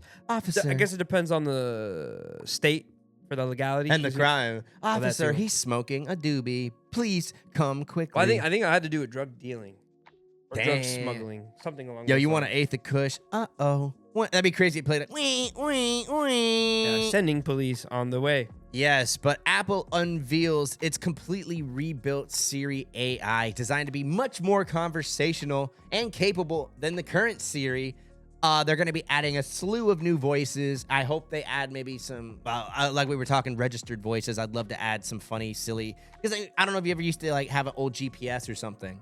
But you used to be able to upload like your own custom voices sometimes. Like, you could have like Darth Vader or SpongeBob or something stupid. I didn't know that. That's dope. Yeah, my stepdad put me onto that low key, you know, and a lot of people, that's old school stuff. But Apple, you're missing out on an opportunity. It's like the old school ringtones too. That's another thing I miss, is being able to get those really badass ringtones. Now everyone's got those boring Apple ringtones. I used to make them. Remember I told you? Yes, Guido. Yeah, we talked about that in the previous episode. Guido was a fucking slinger in high school, bro. I would sell Guido like 6 Papi. ringtones for $20. It's a pretty good deal. Dude, they're 10 seconds a piece. And obviously, That's a steal. Someone would be like, "Oh, can I get fucking Usher and whatever?" I got you, twin. Yeah. You'd send me the song, send me the link to the song so I can hear it. I got you. Hey, Tell me where it is, and I'll make the fucking 10-second clip. Man, I love the hustle, baby. And like I said, Apple is all about that hustle. This is finally an upgrade that I can agree with. I'm glad that you fuck with Siri already. Yeah, so that means I'm gonna fuck with it even more as long as they do a good job. Yeah, well, obviously that would suck if you love it now and it's gonna like be even like more, because people have like mixed feelings. It's like, oh, it doesn't do what I want or this or that. And when you compare it to like those really big like ChatGPT things, it's a little unfair. But now it will be able to compete. Yes, it'll be a lot more fair. And alongside Siri, they have another major one. I'm actually way more excited about this. I have a video that's going to describe it more, but I want to talk about it. It is called spatial reframing, Guido Papi. I've actually heard about this. This is a pretty big deal. Like, honestly, fuck Siri in terms of the upgrade. It's very cool, but this is something that, like, me and you will be able to utilize as, like, creators and things like that. This is weird, though. To grasp this concept, I was like, whoa. Well, it kind of blows your mind when you think about it. And again, guys, this is an AI-powered feature. Yeah. So you're going to need a more modern Apple device, I think, to power this. Yeah, at least for now. Maybe your iPhone might be able to handle it. But other than that, yeah. Yeah. And I have a negative note at the end of this as to people who have older stuff. I'm going to tell you about that, but stick around for that. But yeah, spatial reframing. So what it does, it uses AI. Instead of just cropping, Apple lets you virtually move the camera after the photo has been taken, or video. So now the video obviously is not going to be as smooth. I think they only showed the photos in this, so I'm not sure if the videos are done or whatever. So take that with a grain of salt. But just the idea of it. And before I play the video, I'm going to give my rendition. So I wonder how much room you have to move as well. That's a great point. And obviously, I think that depends on A, how close you are to the subject, B, how much of like the field of view. You know what that kind of reminds me of? It's a way shittier version, and technically it's not even like that. But like, you ever gone on Google Maps? Yes. Or Apple Maps and went to Street View and then moved down the street? It kind of gives me those vibes, but this should be better. Yes, and so at least in my mind, what it's doing is when you take a picture, obviously it's going to have its normal portrait frame. So I took a selfie. Let's use me. Yeah, you take a selfie. But what your iPhone is actually doing, it may look like it's taking that, but it's actually using the entire field of view. Scanning around. Yes. And then if you want, you will go to the spatial reframing editing you can tool. Just move the point of view of the camera. It's not even that. So what you do, well, actually, yeah, I think what you do is it'll let you kind of like edit and move and crop. And I'm going to let them kind of explain it better, my boy. I'm interested. But it is pretty interesting. And just, guys, it may be a big move in terms of, like, okay, let's say like we're too far away from someone, but you weren't able to get the shot again. You can theoretically like move yourself closer to them in AI. At least from what they're claiming. And they have a great example of like a picture of like, they took a picture of their children. I'm going to play it here. Follow along with us on YouTube and Rumble. And if you have an Apple product, let us know if you're excited about spatial reframing. Wished you would have had more time to think about the composition when you captured it. Now, with spatial reframing, you can fix all these things after the photo was taken. Let's tap reframe. Once the image loads, you'll see that the UI is... All right, so for those who aren't watching along, he has a picture, their two children in a yard in front of a house. And he said load, so you already know. Yeah. Have your iCloud not filled up, it'll take forever to load. Guido Papi, you are cooking. Yes, so guys, anything AI, anything 4K, memory. Honestly, bro, I think a terabyte is going to be like the new minimum soon. It's getting fucking close. Yeah. You know what your worst enemy is when you have an iPhone? iPhone storage full. And it sucks too, because even if you delete stuff, it still takes a minute for the iPhone to like really And then you have to actually like go into the trash can and hit delete. Fuck that, man. I'm tired of this shit. Let us know the worst moment in the comments that your iPhone had the iPhone full. Ooh, Was it like in a really, my kid's taking his first steps. No. Dude, your wife's gonna kick you in the panties, boy. Or you're recording like you're about to get in an accident, and you're recording it, and you're trying to prove you were innocent, like the person ran into you, and the iPhone store is full. No, it's like right. That's crazy. And then you wake up and you just wake up and you're like, oh no. That's so fucked. Yo, let us know, guys. The worst instant when you lost your storage. I can touch, drag. Whoa. And the perspective shifts as if I had repositioned the camera in the original that's scene. pretty freaking cool. Here's the final result, and it looks great.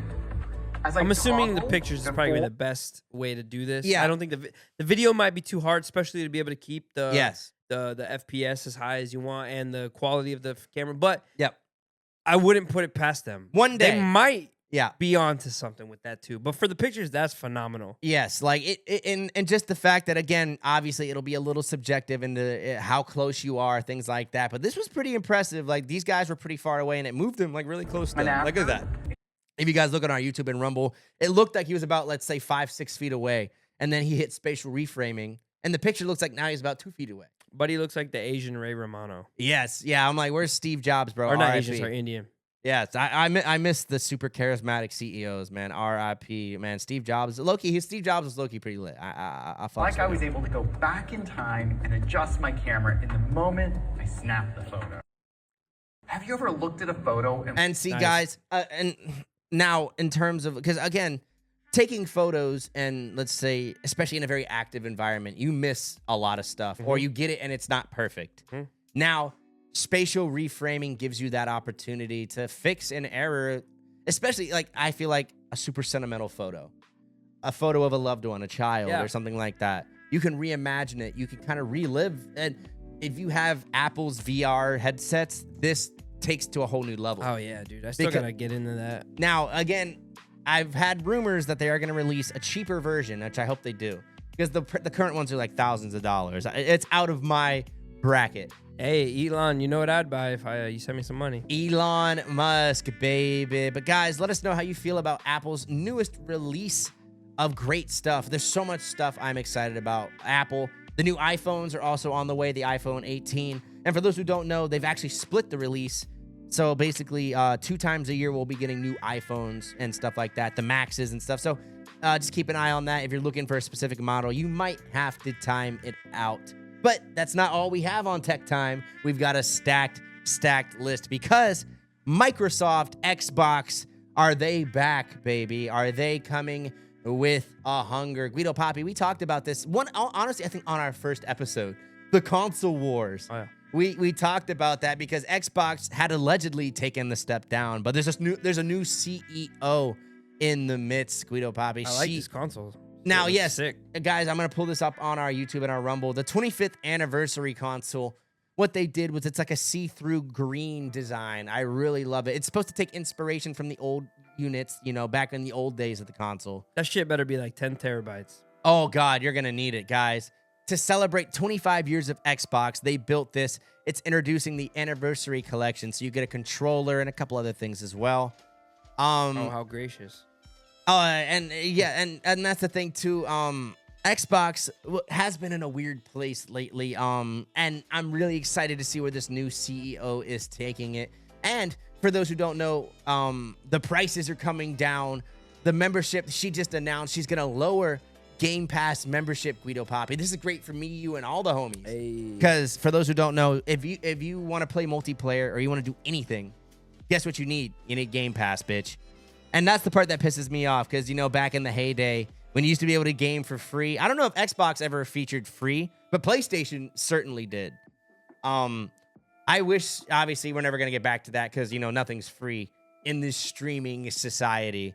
But the new Xbox CEO, she is really impressing people so far. Not only is she announcing lower membership costs, but a new slew of gaming releases, Guido Papi. Guys, Xbox is starting to feel like we're back in the heyday of Halo, of Gears of War. Guys, I'm really excited. And speaking of those two, there's 2 headlining games that they're kind of featuring as console exclusives, which they haven't had those since, I think, that last Halo Infinite game that came out, which was kind of mid. It was okay, but it didn't scratch the itch of people. So they've got 2 brand new releases that I'm going to talk about here. Now, the first one is Halo Remastered Evolved. I think they call it Hero Evolved or Campaign Evolved. Double kill. Triple kill. Overkill. Guido Papi. Yes, so basically what they did is Halo, they took the first game and they completely remastered that bad boy. It is in 2026 glory. They added a whole bunch of new beauty. Oh, shit, it's in third person?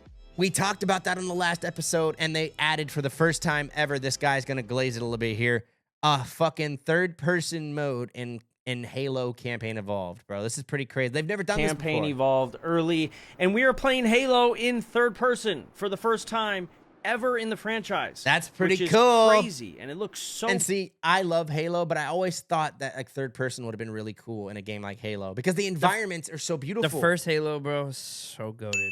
Goated. How many have you played, more or less?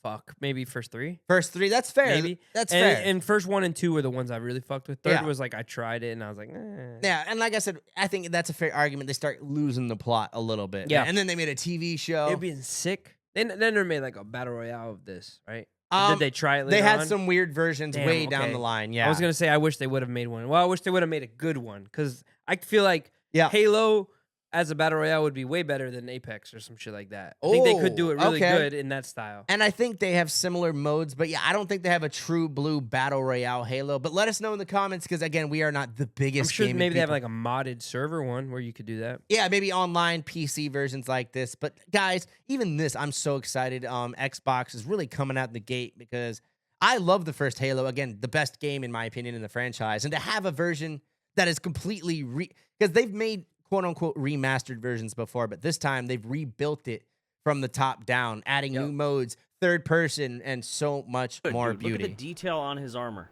Really, really impressed here. And essentially, this is the new campaign remix mode. You can join the campaign via remix mode and cool. add a bunch of crazy settings, and one of those settings is third person. Sometimes they only add like these special third persons to, like, let's say Call of Duty, they only add it to like one multiplayer version. Yeah. So for this, one of the modes, yeah. So I'm really happy that you could play the fucking campaign with this on. Guys, we talked about this. Go check out our shorts and things where we talk about the discussion. Is third person or first person gaming better? In my opinion, Guido, I might have to go with first person, bro. I love first person's my personal or third favorite. person. Sorry. Oh, I like first person. You like only first person? certain Okay. games can I take that are third. Okay, and I think that would be okay though. Yeah, I think that would break my habit of like not liking that. And I think that's a fair argument. Is it more of terms of like you just kind of like how the first person feels, or I've heard some people get motion sickness from third person. Maybe I will say maybe Call of Duty third person mode fucking ruined it for me. And see that's a good it point. Was so bad. Because it's so atrocious. It's just, and granted, that's like trying to put makeup on a pig in terms of making a game do what it's not meant to do. And then they piss you off because it's like they have a game mode, it's regular first person, right? Or they give you both option, and then they get rid of that game mode completely except for third person, and you're forced to play it or don't play the game mode. And then they bring it back to normal. It's like, oh my God, bro. And Call of Duty is notorious for giving you something great, taking it away, and that pisses me off, guys. We can even say this in multiplayer or on Warzone, any of those game modes. What is your favorite one? Let us know down below in the comments. Which one that doesn't exist anymore? Yes. I know there's always a new update. Yeah, we know that. I always get pissed at Cam. I'm like, Cam, there's another fucking update for Call of Duty. Guido Papi. And I don't play the campaign or any of that shit. Yes. I used to. I used to love all the old ones. But the new ones, I don't really fucking play. Well, it breaks my heart, too. So many gigs, bro. Well, let us know in the comments how you guys feel about this. Do you feel like Call of Duty made the right choice in like consolidating everything? Oh, new update for new season. 300 gigs? Get the fuck out of here. Yeah, and see, guys, like I missed when we had Call of Duty 4, separate game. Modern Warfare, separate game. You know what I'm saying? That way, if I don't want to play one game, delete it all. I don't have to worry about it. I like what they're doing where they're consolidating onto one like menu game, whatever, but they just need to do it better. Yeah. Better job. Give me the option to not have to re-download everything that I don't want every fucking time. Yes, guys, again, for a company that is as big as Activision, Call of Duty, for them not to have it ironed out, and then they make the decision to put everything in one big fucking hub like that. Yep. Let us know how you guys feel about it in the comments. Does Call of Duty piss you off the way it's going? It does. Because like they just released a new game and like I feel like nobody gives a shit. No one gives a fuck. Do you have a favorite game mode that's gone or not all the time Call there? of Duty? I mean, yeah. I talked about this before. This is a weird take. I love Prop Hunt. That comes and goes. That's back right now. Yeah, it's back currently, not for long. I'm not gonna lie. I usually don't play it. Don't like it. Yeah. But I will say, it's been pretty fun lately. Yeah, I can't lie. It scratches. I just hate you're such a big thing, and the maps they choose are the worst. That's why. And that is one mode where I feel like Call of Duty Mobile actually is almost superior because it has such a low capacity to load. They can only have so many props. So it makes it easier to like, okay, there's not, because in the Warzone, like on PS4 or Xbox, there are so many items and so many places to hide. And people hide in bullshit spots that like, oh, I'm floating above like the fucking ocean. And that's where Prop Hunt loses it for me. But other than that, Call of Duty, I just miss the emphasis on the campaign because I don't know about you, but I love campaigns. I used to love the campaigns, but my favorite campaigns were like Medal of Honor, the old ones, the old Battle, not Star Wars Battlefront. Battlefield, yes, the old Battlefield campaign. Yes, even the first Call of Duties, the Halo campaign. I used to be my shit, and then I just got lazy. I don't have a lot of free time, so I just want to play some Battle Royale. Just sign in with the boys, play some fucking, some BR solos if I got nobody to play with. But what I miss was I think it was 2022. During the last World Cup. They had Neymar and Messi, everyone's characters running around. Remember that shit? That was funny. Maybe those characters weren't for this, but they did have a game mode where it combined Call of Duty. Yeah. And I think it was Rocket League. So you could take like the ATV and drive it like your car in Rocket League, and then you would have a character from there driving it, and then they would hit the soccer ball and you try to score. That's pretty cool. It was cool. I enjoyed it. Yeah. And that's why I love when things get creative like that. Obviously, people did kind of hate when Call of Duty moved away from the realistic stuff and started adding like fucking Homelander and fucking all kinds. You're talking about like characters. So they started going like the Fortnite route. Yeah. I hated when they had it where it was like press the button and now the buddy's like flying in space and shit. Because, people, you can have your opinions on it, but it's a money game. They want to be able to sell skins. They want to be able to sell be able to sell what they call that in-app purchases. Yeah, microtransactions. Yeah. But microtransaction is dick, motherfucker, because I'm sick of that shit. And guys, I think we've all probably fallen victim to it once in a while. I think let us know in the comments what was your worst microtransaction. I never bought shit, bro. I'll stand on business. Really? Yeah. Would you like to sign up for Battle Pass? Fuck you. I've luckily never bought a Battle Pass. I have bought like 1 or 2 skins. I've been given skins. I will say this, if you catch me on Call of Duty, I got a nuke skin, pussy. I was just a part of the team that won. I didn't really do shit except do call-outs and die. Hey.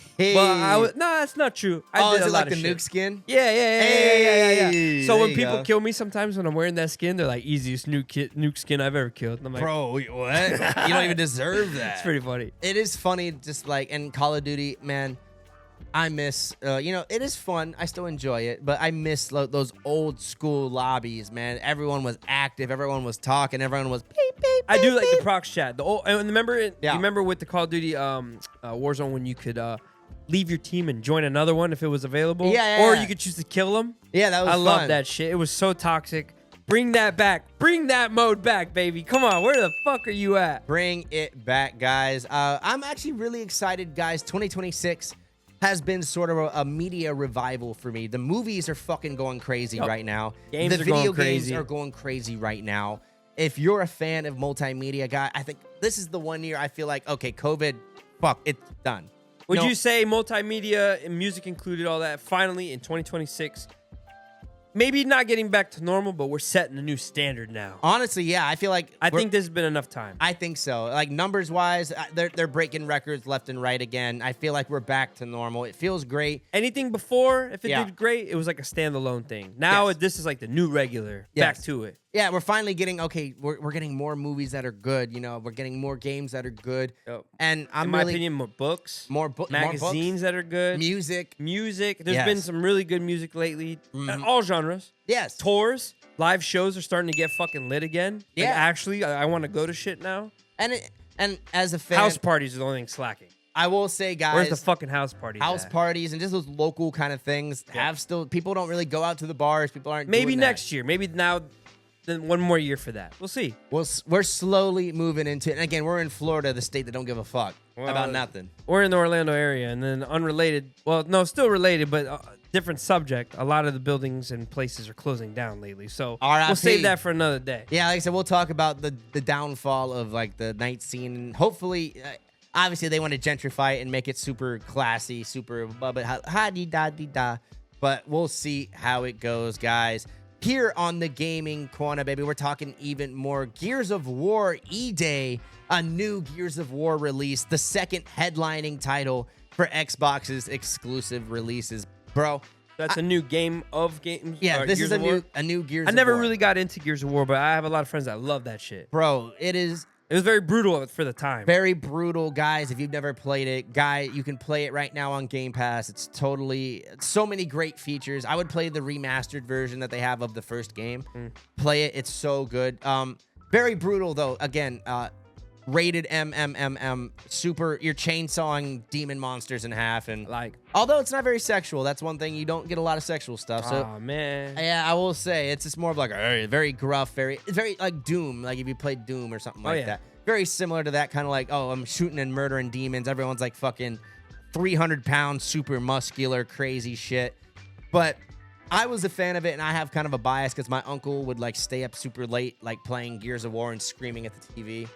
It was kind of hilarious, low key. You know what I'm talking about, yeah. And you're like, bro, what are you doing? Shut the fuck up. Yeah, he'd be quote unquote babysitting. You know, very light. You. Yeah.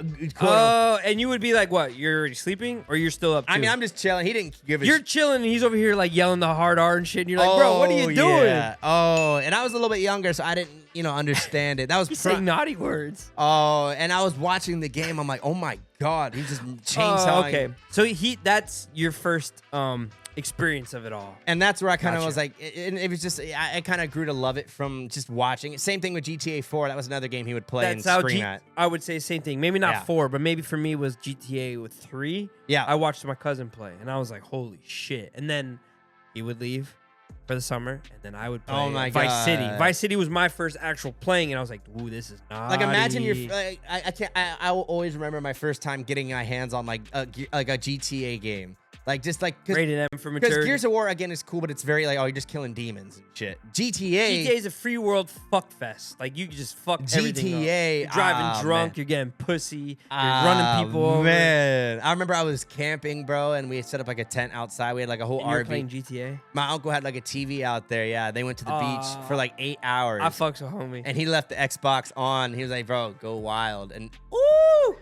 See, nowadays, kids would just be gooning for 9 hours. Back then, you were playing some games that were naughty, or you watched your dad's Playboy, maybe, or you watched the movie that you weren't allowed to. I mean, I'll be honest, I went to the GTA strip club. I'll be honest. Yeah, you're in there like, yeah, titties. Yeah, and they had that copyright, Get It On. They had some pretty good songs in there, bro. I was like, yeah, the music was banging in the strip club. Nowadays, I feel kind of bad for the kids because I'm like, back then we were looking at like fucking polygons and like triangles for tits and now shit. You're getting full on porn pretty much. I'm like, bro, that looks better than like fucking Mia Khalifa. That's better than Chick I Got at Home. Yeah, I'm like, I could kind of get the goon-tacular experience. And that shit is wild. That shit is wild. How so realistic stuff is. And a lot of games lean into it for sure. And GTA 6, bro, that's going to blow the fucking doors off of like what we expect, like the jiggle physics and stuff. Well, we're gonna keep you updated on that when we get more information, because hopefully we get a. I mean, to be honest, I did see a release date. They're already teasing a date, but who knows how fucking true. At the moment, they haven't moved it or changed it. Was it November? Something like that. Yeah, we'll find out. We'll figure it out. Yeah, well, once it gets closer and like less ambiguous, we'll set the date. And if they change it, then that's on those motherfuckers. They're gonna push it back. You know how they do. It's like a Lil Uzi album, bro. Push it back. Bro, but if they do that, like if they wait till like they get super close and they push it back, bro, people are gonna get so mad because like it's been a while since. But guess what? They're still gonna wait. They know they can do that, which is fucked. And in my opinion, if they have to do it in terms of quality, I get it, because we don't want that shit to come out and it bombs. You know what I mean? Because GTA 6 at this point is like a god. It has to be probably the best game, arguably we've probably ever played in terms of realism. In terms of like, oh, wow, that sand looks like sand and that blood looks like blood and those tits, wow, I want to squeeze them. I like them. Guys, let us know what game you're excited for. This next one, Gears of War, I got a quick clip so you guys can see. It's pretty similar to the old school Gears of War gameplay. Nothing really new in that aspect. This lets you quickly get under objects. Except for that's pretty cool. A new slide mechanic, that's pretty sweet. That was one complaint a lot of people did have with Gears of War. It's a very clunky, very like, oh, you can't jump, you can't like hop over things. So that is one complaint. So they're adding some more movement mechanics. I like that. And we added the ability to jump, which really opened up this city. Oh, see what I mean? Like you could never jump before? You couldn't even jump before, yeah. Oh, so like if you wanted to like go around, so it's a very linear game. I do remember like the clips of the guy walking with the huge gun. He always walked weird because it's so big. It was like a minigun type thing. Yeah. Yeah, and all the monsters are obviously huge, terrifying. Or was it a chainsaw he's holding?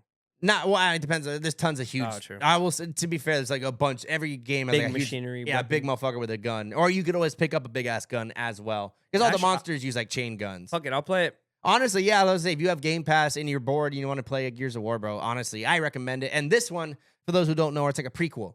So it goes back to Emergence Day, the first day where the swarm or the infected or whatever the fuck they call them emerged from their dwelling in the ground. Basically, they're like, yo, fuck this underground. We want to live on Earth, boy. We want the sky. We want to grow kush, you know what I'm saying? Yeah. So they're going to kill all humans, yada, yada, yada. And so this follows homie. He's going to be trying to get through it. And his first steps towards becoming a cog, which is like their version of the Marines. You got to really emphasize that G. A cog. What'd you call me? A cog. Climbing walls and Graphics-wise, I really am enjoying how pretty it looks, though. Buildings to reach new flanking routes. Shit, that looks like New York City right now. Oh, guys, I can't wait to talk about that.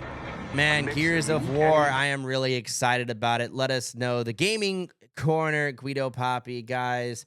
Guido Papi, is that a game that you would get? Or, okay, let me know. I would you prefer to play, if you had to pick one, Gears of War, or are you going to pick the Halo? If you had to pick one. OG Halo? Well, I would say the Halo, but with remastered graphics and all that. Or are you playing Gears of War? I can only pick one? You can only pick one. All right, buddy, I'm going back to Halo. Halo! And that's fair. I think that's fair. They're both respectable choices. Like, I wouldn't scoff at anyone who makes either choice. But I think Halo, I totally get why you would pick that. I have one more for the gaming corner, Guido Papi. Jerome. Ooh, dude, it's funny when you see that guy, if you look him up on socials or whatever, he's kind of old guy. Yeah, I always look at him. Oh, yeah. It's funny when you see like voice actors. That guy's and stuff. dope and goated, and so is the damn son. Where'd you find this? Yes, bro. Let us know in the comments your favorite voice actor. That'd be great because there's so many great ones out there.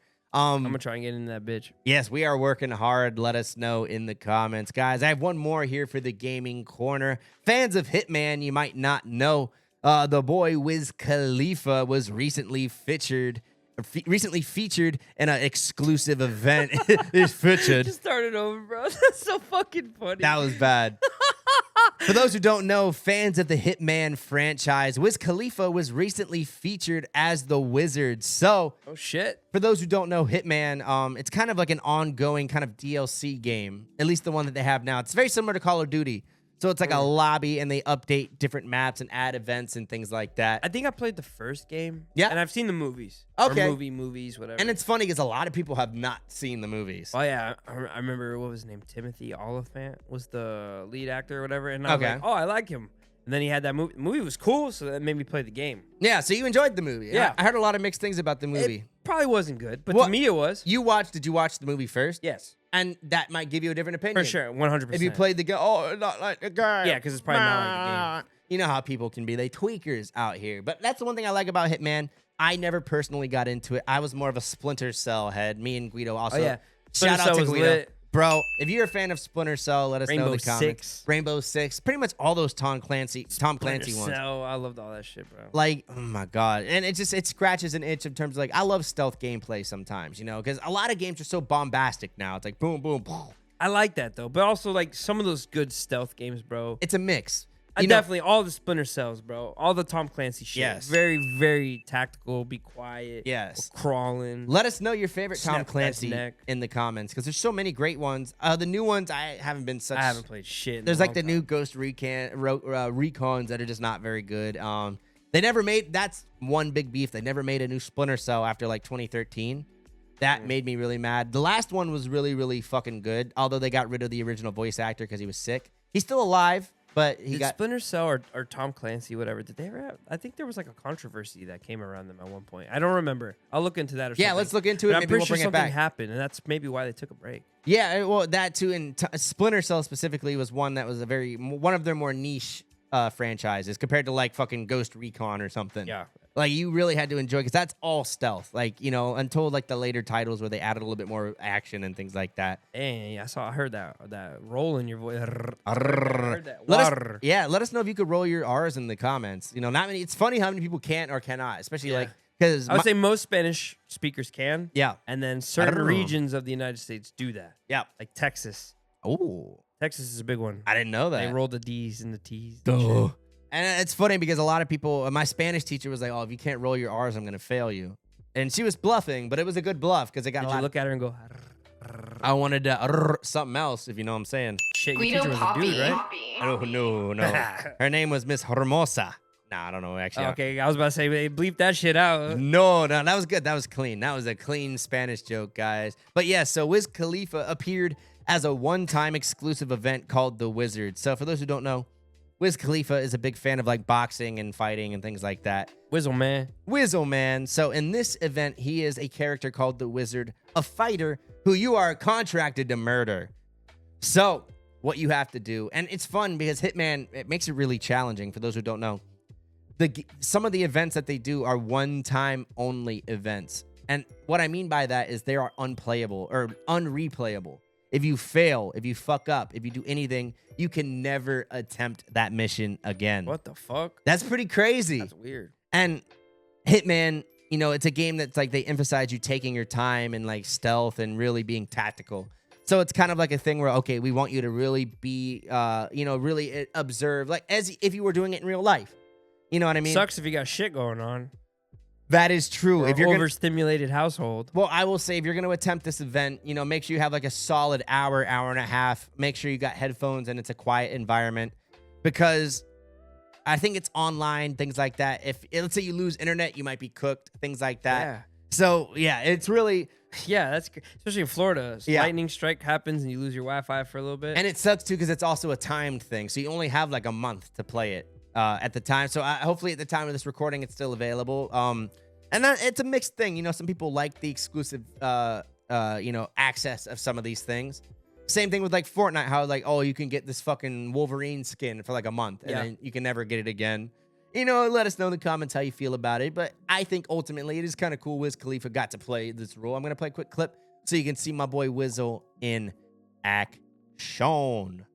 Letting you do this mission for free even if you don't own the game, and it just keeps getting... And that's cool too because if you have Game Pass or anything like that, you could actually download it to just play this quick mission if you really were feeling it. Shit, just don't cloud play. That shit's ass. Yeah, because again, one time only, your cloud play crashes. Sorry, Wiz Khalifa's getting away. Because it is kind of weird. I'm like, I don't want to kill Wiz, bro.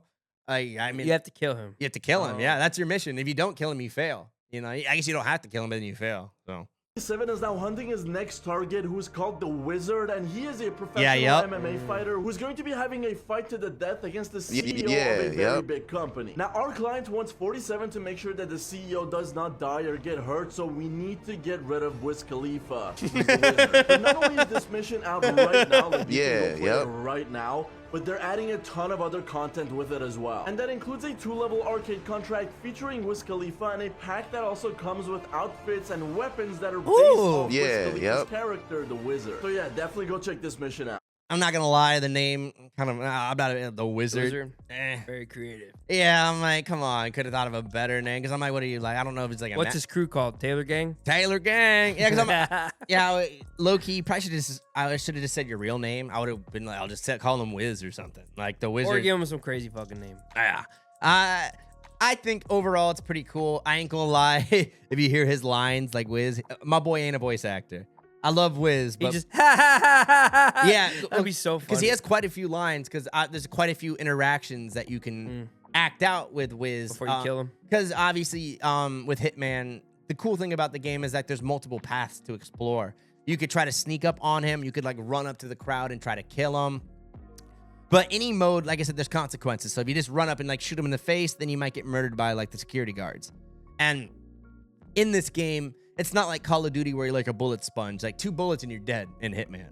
So it's like they really emphasize you taking your time, being careful and things like that. So if you want to kill Wiz Khalifa in this limited time Hitman Edition special, you're going to have to take your time, be careful, don't rush it, make sure you got good internet, and make sure grandma isn't bitching at you to go get them cookies out the oven. Put some fent in this fucking joint. Yeah, no, low key, and there's a lot of fun ways. Like, one way is you could disguise yourself as the referee and like trick him into like a meeting, and then you can just like murder him. You could shove his face in the toilet.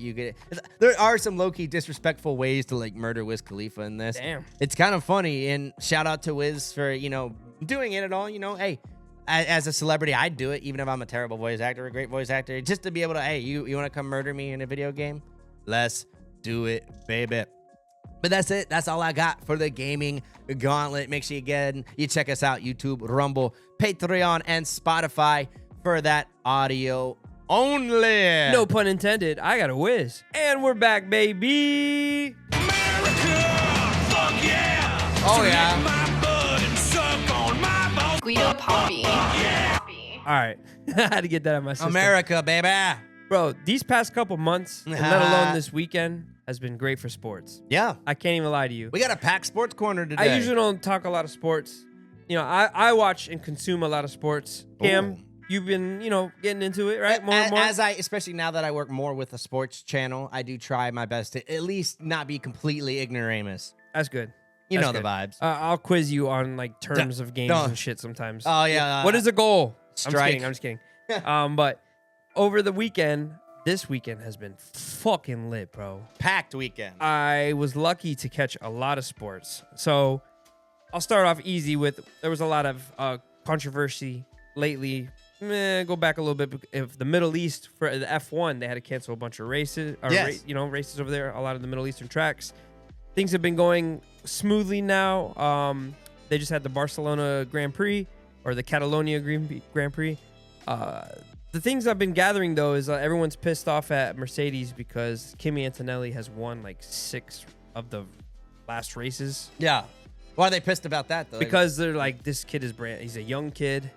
Like Lightning McQueen had ass. No, don't disrespect. And then he's also been like, just winning, bro. And like, so it goes by points. So when you have the higher points, they do like yeah.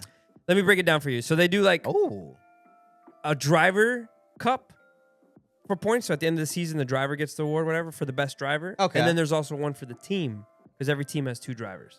Oh, in case. So right now, out. if the same person keeps winning, he's up here in points, and everyone else is like nowhere near him. And that team, because the team's winning, is up high too. But I mean, that sounds kind of like a skill issue on everyone else, correct? Skill issue, also. Homie's just the fucking shit. It could be a luck of the draw, like someone's car fucks up and crashes, they hit you, you're out too.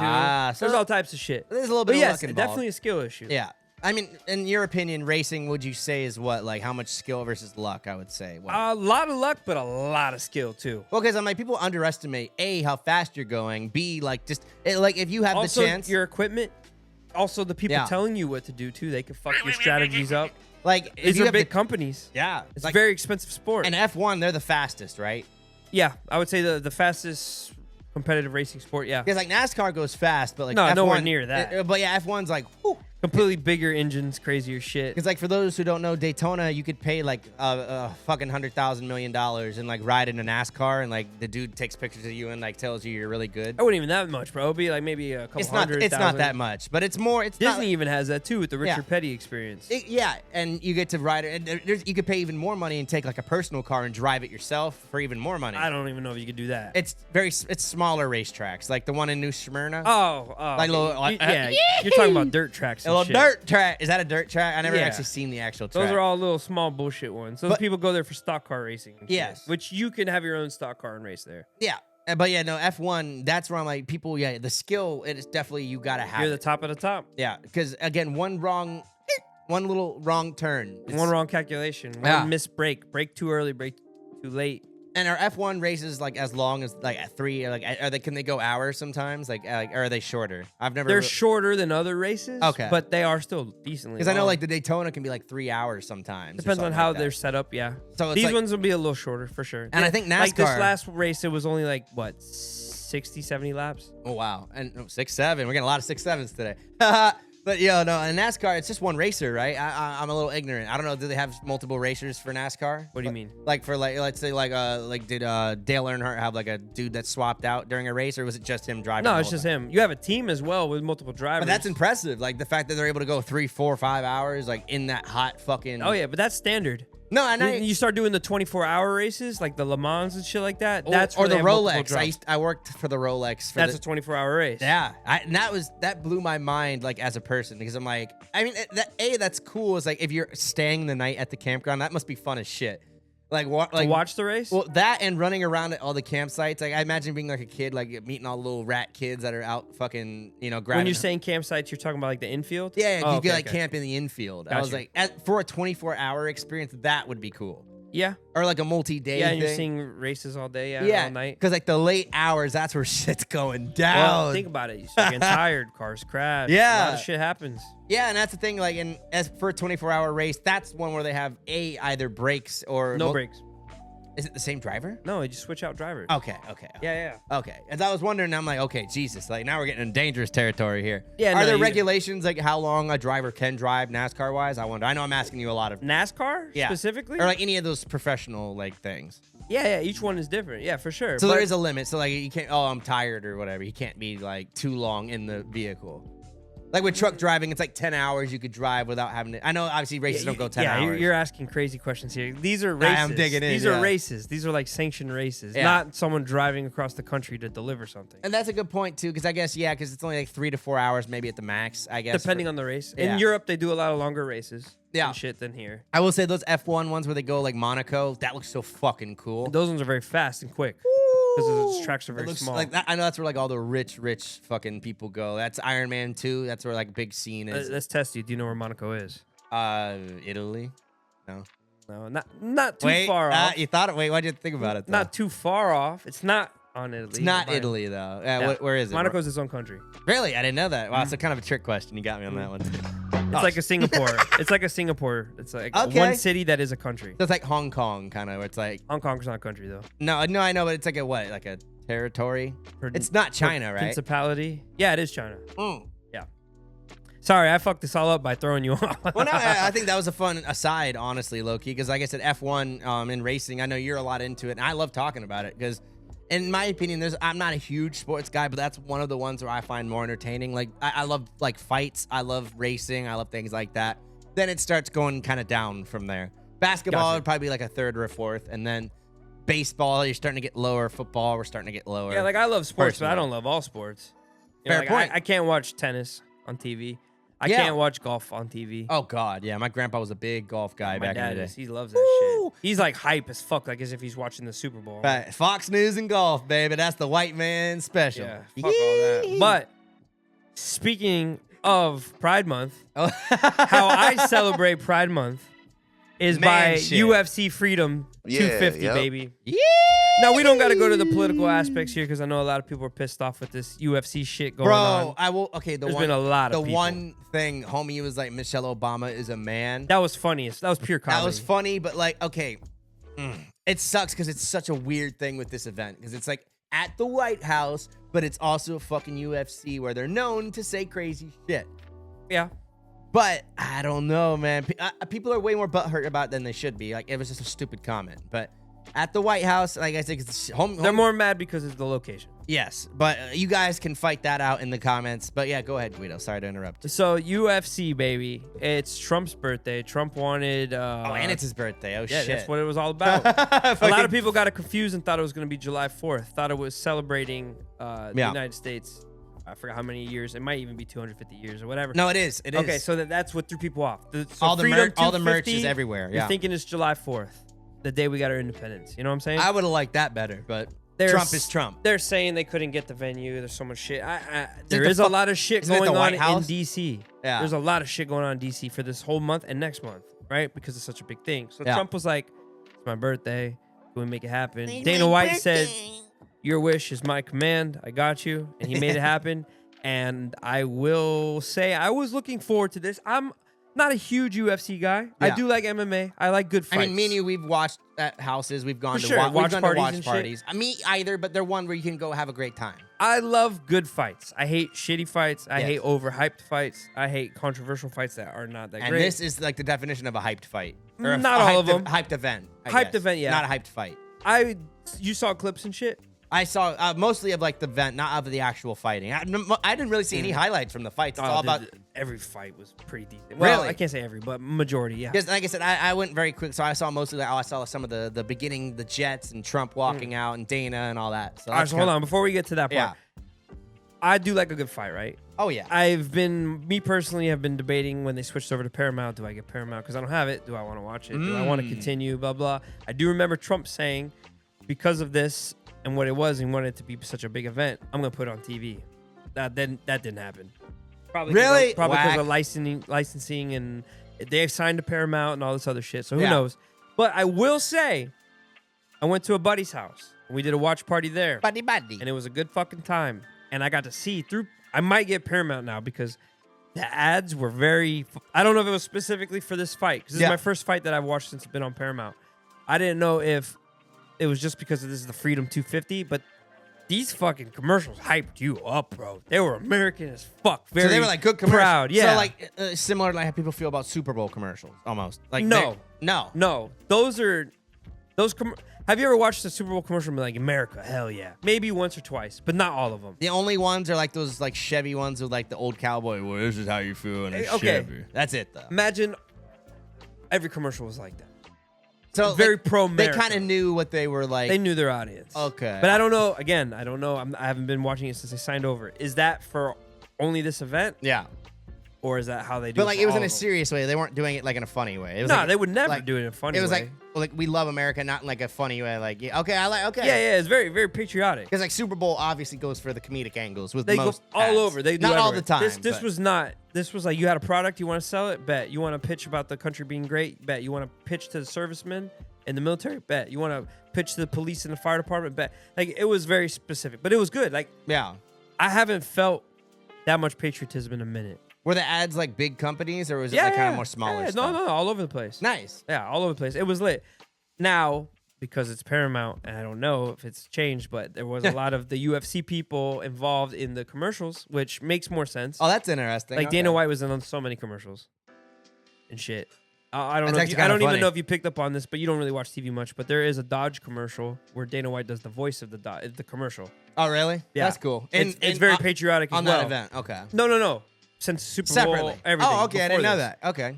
Now they took that by times 10, and now he's in the commercial, like acting as well, all this shit. So that'd be kind of funny. Like he popped into every commercial. I like the patriotism, but I don't like the toxicity around it sometimes, where it's like America, fuck all the motherfuckers, some bitch, Mountain Dew, like the Michelle Obama thing. Like to be honest, I'm not saying it was because that's trolling in a way. Yeah, that there was some seriousness to that. Yeah.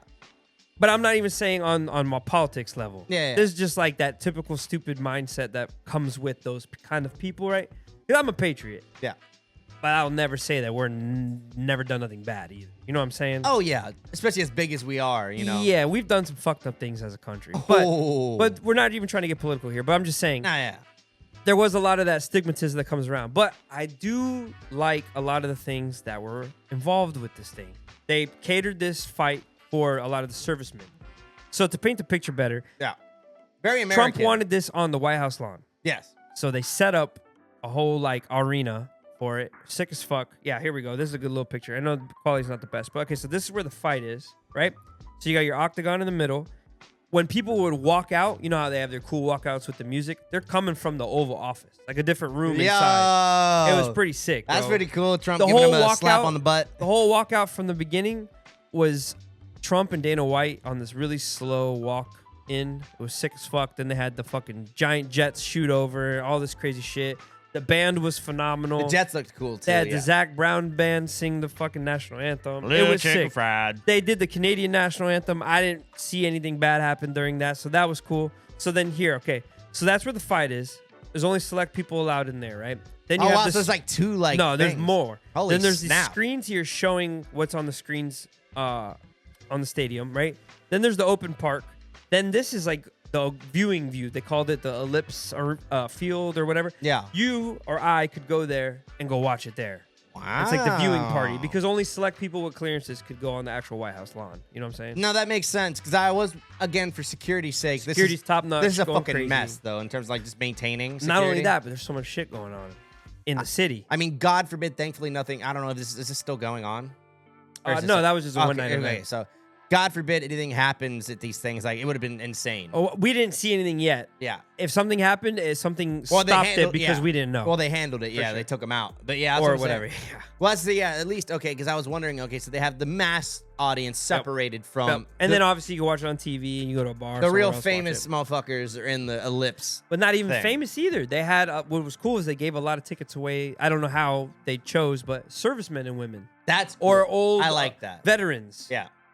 On a purely objective thing, that's cool. For sure. And As different America. branches and different people that were disabled veterans. And different shit like that. I know not only just the influencers and shit like that. Oh, and there were those mix of those guys. Like I know Sure. Nick Shirley was one that people. Oh, he was there because of his. And for sure, the more Republican people are going to be here. For sure, for sure. You know, there's a lot of people out of quote unquote principle. Oh, I'm not going to that. You For know? sure. You know. Oh, I just think it's sick that whether you like the president or not, had the idea to do this, wanted it, actually made it happen. Dana White made it happen. Cool. Yeah. Hell yeah, that's dope.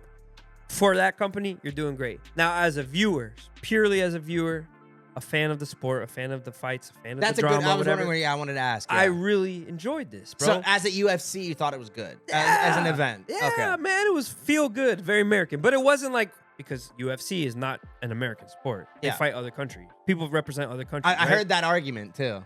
It's not like, fuck that other country. Yeah, low key, you know, you're American. You're like, it's just like a World Cup game. You're like, oh, my country, I represent, whatever, right? They had 2 American dudes fight. People are chanting USA. They're both American. Yeah. Obviously, okay, so in the main card, you got American dude versus dude from the country of Georgia, right? Georgia. They're chanting USA too, but it wasn't directed at like super racist shit, like you fucking blah, blah, blah, blah, blah. You know what I'm saying? It's more like a patriot, like, we're just standing up with America. Like a football game is what I would describe it team as. love. I'm sure some shit was said, blah, blah, who knows? But it just felt very good. It could have been bad. Well, you know what I'm saying? And that's what I was wondering too, because as a UFC, I heard some people saying like, "Oh, I watch UFC all the time. I either love this or I hate it." And obviously, I think a lot of people cannot separate the political. Well, if you hate stuff. Trump, you would have hated the UFC a little while ago because he got very involved into it recently. Well, so you would have already been done by and now. Dana already has his own fucking views that are already not exactly. He liberal. endorses the whole fucking side and everything. Exactly. But you would have been checked out. This shouldn't have been your breaking point to check out. You should have been checked out. I agree. So at that point, you're a dumbass if you're hoping for something different. Because I'm like, I'm not some government expert. Some people were coming at it as like, oh, the government shouldn't be. Now, was this a distraction for some other shit? Who knows? Who knows? But where them files at? Yeah. I saw an AI shirt that someone was wearing. They didn't wear it there because you get in trouble, but they put it on after it said Trump's in the Epstein files. That's kind of funny. Oh man. But yeah, so like just enjoying this thing, man. It was sick. All the fights were good. Here, you can scroll down. Yeah, we can look at some of the fights here. So yeah, you had the headliner, Topuria versus Gaethje was sick. I'm not gonna lie to you, I missed the Cyril Gane and Alex Pereira fight. I fell asleep. Man, my boy from France looking yoinked over here, dude. God, the Sugar Sean fight was awesome. That's my homie. I fucks with him. Hell yeah. That was interesting. They're the 2 Americans. Derek right here. Lewis, that's the my balls is hot guy. Oh, is that him? Yeah. He got his ass beat, bro. It was very sad. Damn. And then Buddy likes to troll. He's a little crazy, his opponent, and he dropped that comment about the Michelle Obama. From a comedy standpoint, he says crazy shit all the time, though. So you should have knew something like that was going to happen. And and it's trolling. Yeah. They like to fuck around. If you saw the guy was dressed coming in, you should just not believe anything he says. I mean, I'll give this, like, should you have said it at the White House though? Probably not. I would be on my best behavior. I wouldn't say if I'm gonna say some crazy shit, I would probably do least. But Trump doesn't give a fuck. Whether though. you win a fight or not, right? They give you an opportunity to speak. You know what I'm saying? Doesn't matter who you are. Yeah. Do you want to waste your however many minutes talking on the White House lawn, on national or not national TV, but on Paramount, whatever, right? And say something like that? That's up to you. That's your choice. And in all sincerity, I'm like, bro, yeah, would your mom be proud of you saying that? Even if it's true, I mean, maybe. Maybe his mom was like, yeah, she is, man. Again, who knows? Now, I noticed this. They didn't cut the camera of Trump or anybody in his party or anything view of when that was said. So I'm glad they didn't do that because probably good. I thought for sure they were going to just show a reaction. And I was like, here we go again with some dumb shit. But yeah, the Michael Chandler fight was very disappointing in my opinion. Damn, Chandler. The Bo Nickel fight was a good fight, but very disappointing. That's a cool name. Bo Nickel. Diego Lopez, that was probably the coolest walk-in. Buddy's Mexican-Brazilian. That's the coolest haircut. What the fuck? You got to see the mullet in the back, brother. Hey, party in the front. No, business lit. In the front, party in the back. For sure. Yee! Billy Ray Cyrus. But yeah, it was a good time, bro. Hey, and again, guys, for something like this, it's basically impossible considering it's on the White House. So I guess they said one and done. Yeah, and who knows? You never know. But yes, it should be a one and done. They did it though, which was sick. And it was cool. And ethically speaking, I wonder. Hopefully, no taxpayer dollars were used on this. And if it was, allegedly they said no. Apparently, allegedly, and that's where I can see people getting a little upset about it. Is it worth really getting into a Hillary Duff huff about it? I don't really think so. Let us know in the comments. Ethically speaking, I really think this is okay. Did you enjoy the UFC Freedom 250 or not? Yes. Let me get another picture here. Let me see what else we got for this. I think that was all our photos. Yeah. We got the. Let's see. bring That's him the up. White House. Yeah, I'll bring him up one more time so you guys can see. So we were outside the White House with the Octi. Oh, yeah, we did have one more. We had one more with homie. Oh doing a yeah, so that backflip was here. after Justin Gaethje won. He did a backflip and he tried to do a double backflip and fell. But that was sick. That's a dope picture, bro. I mean, just from this, like, how does he like flip from this? Like, does he land jumped up? off the cage and he's Also, already he's going. in mid flip. Yeah, Okay, he looked like he was about to land on his head. Yeah, well, he did fucking fall. at one Donk. point. And I know, especially with this sport, head injuries are something common, but you want to try to avoid. Oh, and if you watch the recaps of this fight specifically, the other guy, bro, at one point that they were like, bring the doctor in real quick, and then the doctor comes up to him, both eyes are swollen and bloody and crazy, and then he goes, all right, can you see? Follow my finger, right? And the guy speaks Spanish, and he's like, nada. Damn. Nothing. And see, that's where I can see, like, okay, obviously there's going to be like the pacifist, like, because some people obviously ethically don't even agree with like boxing and fighting, whatever. Why couldn't you just play baseball at the White House or whatever? I don't know. Should someone else come up with the idea and do it? Again, yes. I mean, obviously. It did an Easter egg hunt with, I think it was like Jimmy Carter or Gerald Ford or someone back in the day. I think it's a mixture of like, okay, like you have to have a mix of like stuff, like fun stuff for the people along with like serious action. Well, not only were they just having the fight, right? Yeah. But it was like a tribute to the servicemen and women. And That's where I like America. more. Yeah. And okay, you want to throw Trump's birthday in there too? Fuck it, whatever, right? Yeah.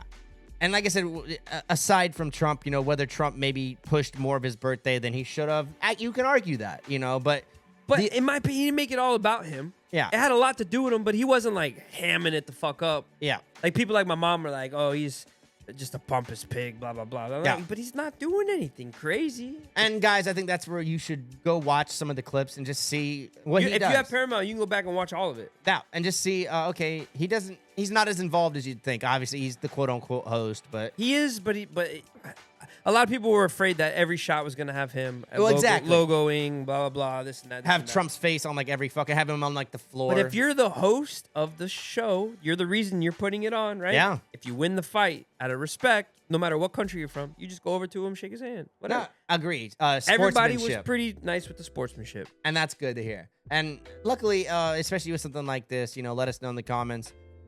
Did you enjoy it, or do you think politically it was wrong? UFC 250 to celebrate America's 250th anniversary. Again, I think July 4th would have been better, but, you know, fuck it. Trump, whatever. Trump took it for his birthday. You know how it goes, baby. But hey, the next fight that I'm excited for is the fucking I think it's Max Holloway and Conor McGregor's coming back, baby. The Irish. Allegedly. Apparently, allegedly. You heard it here first on the BBE podcast. Cam the Man, Guido Pops. But yes, sir, we are not only talking about UFC. No. I've been patiently awaiting the World Cup. Oh, yes. We touched on this a couple episodes ago, but we're going to dive in a little bit more. Not even dive in. I'm just going to explain just a couple things. And I'm going to bring up this briskly. quick picture here with a bracket on, let's see, the group stage. So, Guido, what is this image I'm about to bring up here? So, the World Cup, buddy, is soccer. And soccer is being played right now all across the United States. Yeah. Well, North America, actually. So, right now, at this time of this recording, a few games of the group stages have been played already. Okay. We don't got to go into specifics because I know like the time sensitive of these things is going to change as there's like 6 games every single day. But games are being played in Mexico, Canada, and the U.S. Okay. Just real briefly, I'm a USA team hater because usually our team is very quote unquote pompous. And very arrogant. And they like to talk a lot of shit. As an American and we team? haven't really backed it up. Well, I'm like, I was going to say, but this year, so far, with our first game against Paraguay, which isn't a great of a showcase of a first team to play, we beat the shit out of them. Nice. So with that being said, I know a lot of people are like, USA's finally in here, boy. We out here. They're going crazy with it again. Hold off on that a minute. Let's wait till the rest of this group stage is over and we go to the next round. If we make it, which we probably will, to the next round, play actually a better team, no offense to you guys in our group, and see what happens. If we do that in the next round and are able to move up and we beat the team and we have a good time and we do our job and like you get to really see the team play and the new coach, blah, blah, blah, then you can start to get a little cocky with it and go crazy. What would be a team that would like be impressive if we won? Against. I mean, there's a bunch of them, bro. But just like, go down. Let's go to our group. Go to the USA group. Here we there are. We go. So it's D. United States, Paraguay, Australia, Turkey. I'm not even gonna talk shit about teams, but I'm just gonna say in that group we should dominate. Okay. You know what I'm saying? Yeah. I'm not a huge soccer fanatic right now, right? So I don't want to say the wrong things, but I would definitely say like Netherlands, Japan, England, even Croatia, Jamaica, which I don't even see them on this list, Colombia, Portugal, Germany. These are all powerhouses. Argentina always, Spain, Mexico for sure. South Africa. Not in the South Africa got clapped. I heard they got bad. Yeah, it was very bad actually. That was the very first game of the tournament. But anyways, all those teams, Brazil, all would be great to see if USA would beat them, right? Then you can start to talk a little shit. Because I would say, yeah, like, and that's what I was like. I feel like we're kind of soccer virgins in terms of like America comparatively. Well, to, most people come to America, like all these famous foreigners that play the game, right? When they're on their way out of their careers, when they want to retire easier market to so get they in. come to the MLS, they get a big bag, they don't have to play as hard, the competition's a little easier, quote unquote, and then they retire and fully disappear. Look at Messi, and he's going hard. It's a good way to stretch a couple extra. More than an extra. I like that. A decent amount. So that kind of proves the gap, at least for right now, from America. So USA is trying to get rid of that stigma. Get rid of that trying to gap. make us a powerhouse. Yeah. We act like a powerhouse. I mean, we need should to we need to become one. Yeah. And that's my personal opinion. You can get mad at me. You can talk shit. You can say I don't know anything. I don't give a fuck, bro. That's me. Let us know. Hey, look, we're not experts. I'm wearing an Italy jersey and we didn't even fucking qualify. You know what I'm saying? And we're a fucking powerhouse. And so Italy, the Azzurri, that's the fucking team, baby. But we're fucking sucking right now. So it's been many years since we've qualified. And the World Cup's every 4 years. So you don't make it, you got to wait 4 years. Oh. You don't make it again, another 4 fucking years.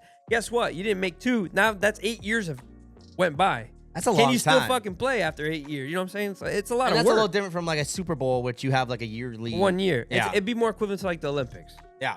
You have to wait. Yeah. And see, that's where I think soccer, football it's on the rise. I think it's gotten ever more popular. In America. Yeah, in America. For Obviously, sure. it's always been popular everywhere else. I think it is the most popular sport in the world. I think obviously internationally now people, obviously like American football is trying to reach out with obviously the Bad Bunny thing we talked about, trying to get their reputation a little bit closer to football or soccer. I don't think they'll ever get close, but let us know in the comments if you think American football has those kind of chops. Also, what team are you repping or rooting for in this World Cup? Yeah, let us know. Maybe we'll give another recap later on. I'm going to rep for Panama. Shout out Panamanians. They're in there. Yeah, I saw they're in there. Good luck to them. America too. I'm always been one to I always like to rep for my home team-ish. So, low key, I will, but that's not who I'm watching. And I think ultimately, if we start doing good, it's same thing what we're gonna talk about a little bit later with the Knicks or whatever. Some people just get in that fever. Like Taylor Swift, she doesn't know anything about anything, but she went and was going crazy at the games and having a great time. Tay, what you doing, baby, a girl? But yeah, we moving on the sports corner. What else you got for me, Papi? You already know, but I'm a big fan of the hockey. So we got the NHL. Oh yeah, Stanley Cup playoffs or the Stanley Cup finals. All the teams I fuck with have been eliminated, but I will say it came down to the Hurricanes and Las Vegas Knights. And I'm not going to lie to you. Fuck the Knights. I'm not a fan. I don't like Vegas. Fuck Vegas. Fuck them. But it's hot. Carolina surprised me. I didn't think they had it in it. I was rooting for them the whole time. Y'all wanted me some really good cash, actually. I've been actually on a roll lately. They won me some good cash. 1,200 schmeckies on this. God damn. I Madre mia. randomly took them against someone. I'm not doing the sports betting apps, but someone wanted to really talk shit and bet me, so I bet them on it. And that was the first game that Carolina came back and won, so that was dope. And then they just started dominating. So for a finals, they beat them in fucking 6 games? So yeah, Carolina won the series 4-2. The Hurricanes. It was a good game. I enjoyed it. Shout out to the goalie, last name Bussy. I know you would like that. That was crazy. Not related to the Beaver himself, Spelled different. Bussi. Bussy. But yeah, shit was crazy. Go hockey. I can't wait for next season. Maybe we can get Cam on a fucking Lightning game. Get him to come out with us. No, yeah, like I said, I've definitely different than the Solar Bears though. I would imagine so. Way crazier. And I had a lot of fun at the Solar Bears game, so I can imagine this. You would probably have even more fun, except for you're going to be pissed when you have to pay for parking. Pay for parking and won't be able to hop around the seats like we did when we were at the Solar Bears game. Definitely not. Ha-ha. Definitely not. We were hopping like bunny rabbits into those seats, bro. It was pretty lit. But it's a good time right now for sports. Whoa, right? yeah. It's a great time for sports. Hot enchiladas. Well, we right need. now. A lot of people debate me on this. They say, "Why you watch so much sports and get so much invested in this?" Yeah, also, they say that's gay, which they say it's gay to put another man's last name on the back of your shirt. Hey, to each their own. Also, they say you're so invested in the shit when there could be a lot of other shit going on in the world that's bad, blah, blah, blah, and you need to be paying attention to that. You know what? Yeah. Fuck it. I'll take the distraction. You know why? Because I like me some sports. That shows off some talent, team building. Yes. You know, there's a lot of shit that goes into it, and they got some fire-ass merch, so fuck you, bro. Well, and again, I hate that argument because, again, everyone has their quote-unquote distraction. Yeah, everyone's got their thing. You're fucking gooning 24 hours. That's you, brother. I mean, hey, that's quite a distraction. But I'm watching fucking baseball. I'm watching whatever. Yeah, and I think that's right. Like, when someone, like, you don't have to like it. I don't mind that. I like how invested you can become in it. Yeah. When it takes up your whole life, that's where it's a problem. Well, but, yes, but my homies know Yeah. during hockey season, during football season, those are usually the main. Don't fucking expect me to hang out on Sundays and shit. Those are my days to watch the games. And I think you made a good point. Like, as long as you don't make it like your personality, but that's with anything. You know, like, people can take religion. Someone could take their politics and make it their personality. Anything. Like, I'm a Steelers fan. Am I wearing Steelers shit every fucking episode and every day when you see me and shit? No. Now, some people would. I wear a lot, don't get me wrong. Especially, let's say, and I mean, nowadays, podcasts are so specific. If it's like a Steelers podcast, then okay. For sure. Okay. But, or even a football podcast, you know, whatever. You're really a Glazer. But at that point, you know, and that's where I think sports, I love, just, it brings people together, you know.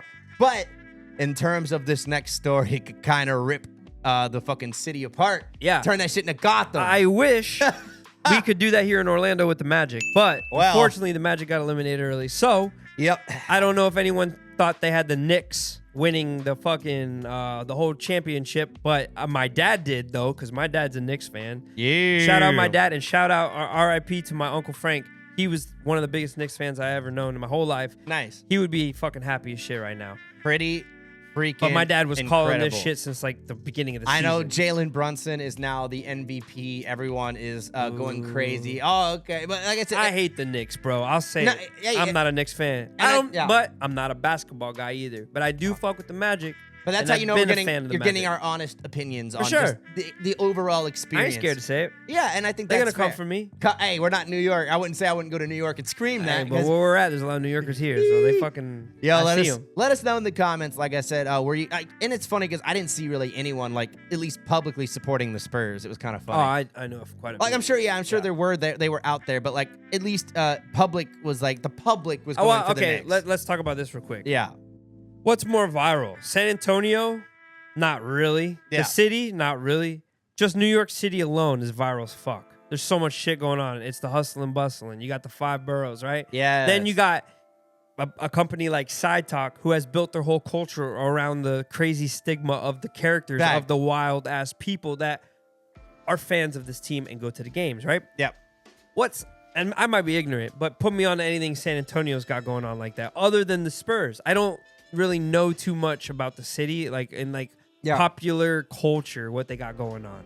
And I think New York, you know what I'm saying? And you have a good point to where it's like New York, there's not many places that have that kind of like. So like right now, take the game out of the aspect. You go on your feed, right? And you're looking like in any social media, right? And we have clips here we're going to play too. About are just you the craziness. seeing clips of San Antonio and the shit they got going on? Like or are you none. seeing New York? A lot of New York. Yeah. Put the teams in there now. Yeah. And how good the teams have been doing. You'll see more of San Antonio, yeah, but way more of the Knicks. And obviously, and the fans are fucking crazy. Well, and so that's viral. And I think that has to do with it. Obviously, the New Yorkers are more bombastic. They're a little bit more aggressive. The whole what it means to be a fan. Yes. I would say, like, some could even make this argument. Maybe I'm crazy, but I feel like the fandom almost helped them win this. Maybe I'm crazy because I feel like the Spurs just felt so much pressure. Maybe that's crazy. Again, that's more of like my like mental, like all the players, because it's like, oh, when everyone wants another team to win it, I feel like it could weigh on you. Maybe that's just me personally. I don't know. I feel like I guess it depends on the person. Because again, I could also see of them being like, oh, let's take it away from these bastards. I like the pressure. That's Put the pressure on. I'm that's down. where I could also see You would it. hype me up more if everyone, 1,000 people were for you and only 10 of us were for me, right? Yeah. But I had 10 locked in motherfuckers and we were all on the same page and we really wanted it. I think in my eyes, I think we could take it. Because I know the Spurs they had the Knicks worried because of Wemby. I know Wemby is like. But that's only one person. No, I agree, but he's like, at least I've heard a lot of people say he's like one of the bigger. He's doing good right now. Yeah. I don't really know that much about it. I know he's a fucking big, tall, crazy motherfucker. You know where he's from? His ethnicity? Oh, isn't he like French or something? Very good. Hey! Oui, oui, motherfucker. Guido Papi. Count them at no sports. But and like I said, Wemby, he was kind of pissed the fuck off about this. He went to a press conference. He's like, "See you never, dickheads." He's only one guy, bro. He's only one guy. The Knicks had a fucking squad. Yes, and I will say, people said the Spurs like shit the bed towards the end. Maybe that's where the pressure comes into it. But I wouldn't say it's the fandom. I think it's just the constant like everyone is talking about you. And what you're doing wrong, and what you're doing good, and what they think you should do, and what they think the outcome is. Yeah. That shit bothers me. That's why I would try and block out as much noise as possible. But guess what? Everything's fucking viral. How do you get away from it? And I was impressed just like how the comeback that the New York Knicks were able to do. Like I think just in that last game alone. That last game and the previous, I think, was like the biggest comeback in finals history. It was sick. Yeah, I remember my dad texting me early in the game and being like, "We're fucked." And then I went to sleep. I woke up and he's like fucking lit. Because like, oh shit. For those who don't know, obviously the term Knicks in 5 was going crazy. A lot of people don't know what that means though, because the game is out of 7. So you need to get a best out of 7 in order to win. So obviously this last game, if they had lost, they still wouldn't have been out, right? They would have had another opportunity. For sure. But if you they got to win 4 basically. You have to win at least best out of 7. So just need to win 4. So So and that's the cool thing. Shout out to them. Obviously, this last game, Jalen Brunson was like the MVP. Everyone's like super glazing the guy. A 45-point effort by himself. Oh, that's all right. That's all right. Well, I mean, I don't know numbers, obviously, but the team, the other portion of the team, I think, put up 49 points altogether. So that's the comparison that people were kind of were thinking was kind of crazy. So love him or hate him, he put some balls in the net. Let's say that. Regardless of who was in the finals, I'm happy that the Knicks won. Obviously, because of my uncle, my dad. Do you think they deserved it? Definitely. I think so. They've been in a drought and dead for a long time. And the city, honestly, they came very close a couple times recently.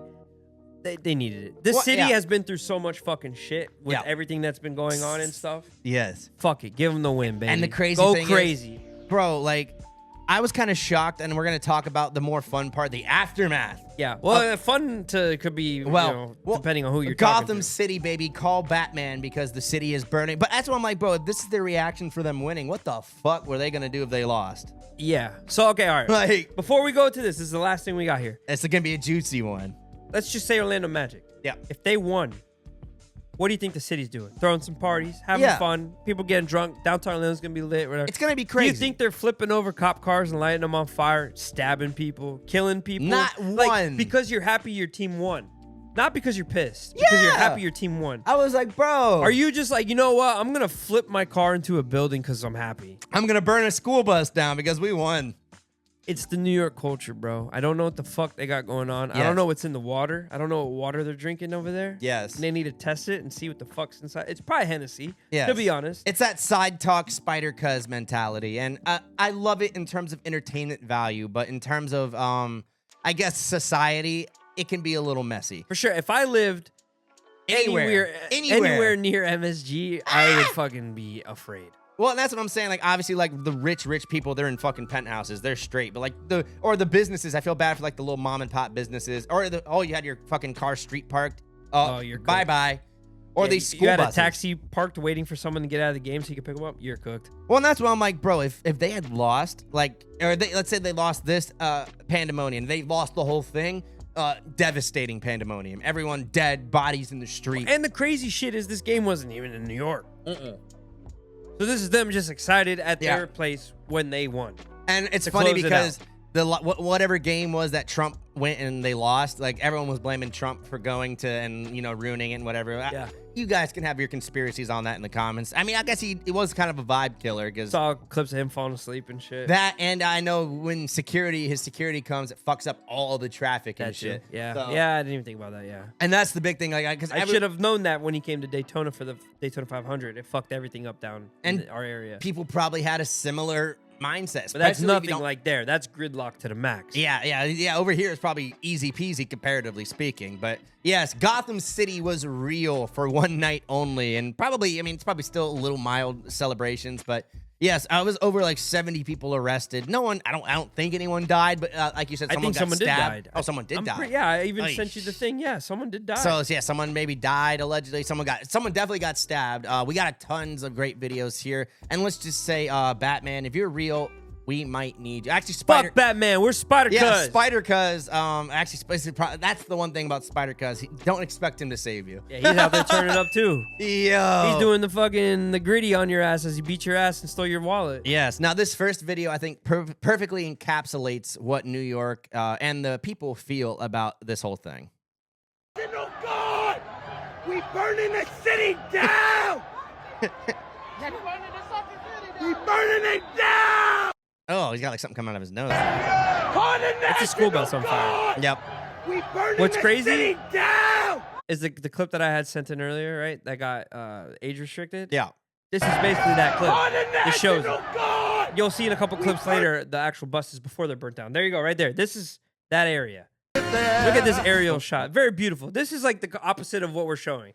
This is like very nice drone footage. Shows a lot of people. It is chaos. I mean, this looks crazy, but it's not like, okay, there's dudes standing on the buses, so that's a little... Yeah, they're going crazy, but it hasn't reached like riot level, like Project X.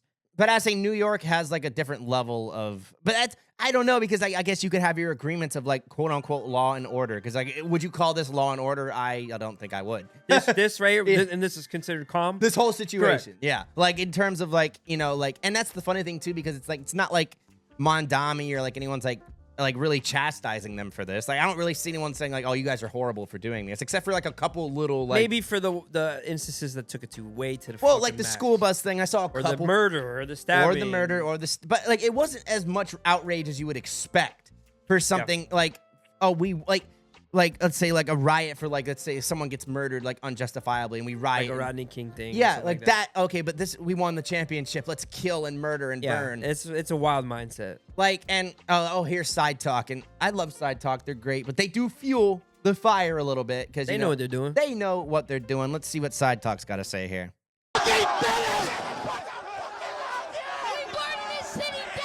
Is that they're all saying we're burning the city down? Is that like the motto? I like. yeah. That's usually you say that when you're upset. Well, that's what I'm saying. I'm like, what would you guys have done? And let us know in the comments what you think they would have done if they had lost. Where's that kid's mom? That kid deserves Bro, a he's spanking. like 10 years old, and he's probably like I like New York. I've been to New York. I've never in person seen this craziness. I'm glad, bro, because this gives me anxiety. Well, that's what I'm saying. I'm like, bro, like I would visit. I don't think I could live.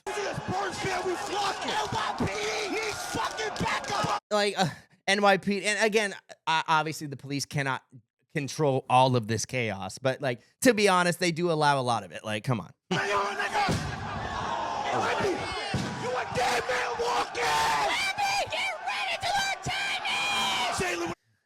Now, see, and that's the crazy thing. Obviously, we cannot play the videos because there was tons of Spurs fans, or quote unquote Spurs fans, walking around and just trying to get people to attack them or yell at them and things like that. And there's some pretty violent videos of like... Yeah, a lot of the videos I had to take off that I was going to show. 100%. And I saw one streamer, Canal Joseph. You guys can go check out his YouTube video. He doesn't really give a shit one other way, but he was cosplaying as a Spurs fan in New York. Shit. And so he would just go and like antagonize them more than others. Channel 5 already dropped the documentary about this whole night already. I was like, wow, it was quick. Well, and to be honest, like this might be like a generational kind of thing. Like, Yeah. This might not happen again in our lifetimes, you know. It's taking them this long just to get this one. Yes, and the reaction I think is justifiable. I think this, but horrible. If I'm crazy, I think this is New York's way of letting out all their fucking anger, frustration, and being cooped up during COVID. I think this is everything. I agree with you. Just let out all the shit they always went angry into. though. They always angry. They always upset. For sure, but I feel you on that. They've been through so much shit. Not even the Knicks, but the whole city as a whole since COVID. Yes.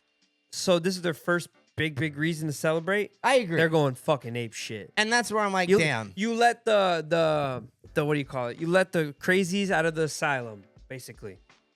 And I think that's the part where it's like, I love, like, I wish it was just, like, if they hadn't done all the fucked up shit. Like, you can allow a certain amount of, quote-unquote, like, okay, we're stepping on cars. And I guess, but even that's fucked up, really, because you're cracking windshields and stuff. So it's like... Property damage. You know what I mean? Let us know in the comments, you know. I would say, like... I don't know. I don't know who's worse. Knicks fans for this kind of shit? Like, whether you're happy or upset? Or, like, Philadelphia fans? for the Eagles. I know Eagles, they've also been known to have very similar kind of reactions to things. It's like win or lose, they burn stuff down. And that's the part I always thought was funny. I don't know. I think the stereotype is the Eagles fans are more drunken assholes. Yeah. And then the Knicks fans are just assholes. Don't even necessarily have to be drunk. They're very ignorant and just like wild. But the Eagles is like, we'll fuck you up on sight. They're more aggressive, I guess. And that's a good point, too. And I'm not saying New Yorkers aren't aggressive because they will fuck you up on sight if you're wearing a Spurs jersey. But let's see anything else to see these side talk guys got. I'm gonna suck your fucking dick. I'm taking. Oh, okay. Oh, shit. I'm talking to you. Okay, here goes the school bus, ladies and gentlemen. Oh, sorry. The Rizzler. They got me right, nigga. Fuck you, Donald Trump. Fuck San Antonio's fat ass women. Wemby, your long ass dick. I'm gonna suck it if you want to pull up. Hey. Well, okay, see, well, I don't. Okay, I'm not sure that angle of the argument, like, because that sounds like you're pleasing. I think he's talking shit. That I think. Let me on my. Damn, New Yorkers have a crazy way of talking shit. Yeah. We're gonna garble you up, Wemby. How would you speak New York? Yeah, but no. Yeah, that's crazy, brother. Like, holy shit. Is that who's more diss towards him or just Wemby? We're not French.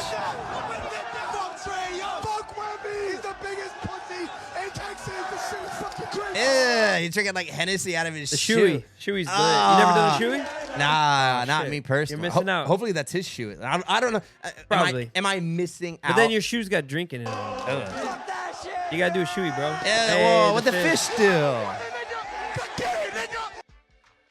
Oh, side talk, man. I will say, Bing bong, motherfuckers. Yeah, see, Bing bong. And Guido told me, I didn't know this is true. They actually copyrighted that Bing bong. That's pretty crazy. Bing bong, guys. Subway. A little bit of a lighter note. We have some fans of NBA games, guys. Mandalorian Grogu fucking pulled up. I don't know if you saw this, bro. Fucking. This was earlier on in the series. This is like when the movie first came out. Damn, see, I would have loved to see like these guys out in that crowd. Holy shit! Like his Beskar armor would have been put to the fucking test right there. They pulled Grogu off, start passing him around. Grogu! This is the way, Knicks, bitch.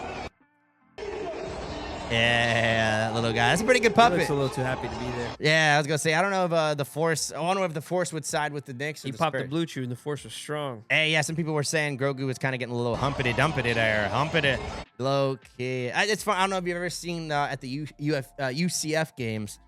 There's a guy who has Mandalorian armor, and he wears a bunch of different versions, and he goes to every UCF game. It's pretty fun. Pretty funny. Yeah, you talking about basketball? No, football games. I was just like the commitment to like wear that in like fucking 98-degree humidity. There's a lot of fucking people like that. Like it looks dope, but I'm like, bro, holy shit, you must be miserable the whole time. Low key, guys. Let us know, hey, if you're a fan of cosplay, do you do it in the comments? Let me know. Now, Spidey also had a comment on the Knicks before we move on here. Spider. It's not Spider. This ain't Spider Cuz. This is Spider. This is Spider Bruv. Spider Bruv. Is he British? Yeah, Spider Bruv. Oi, buddy. He climbed up the light pole. That's pretty cool.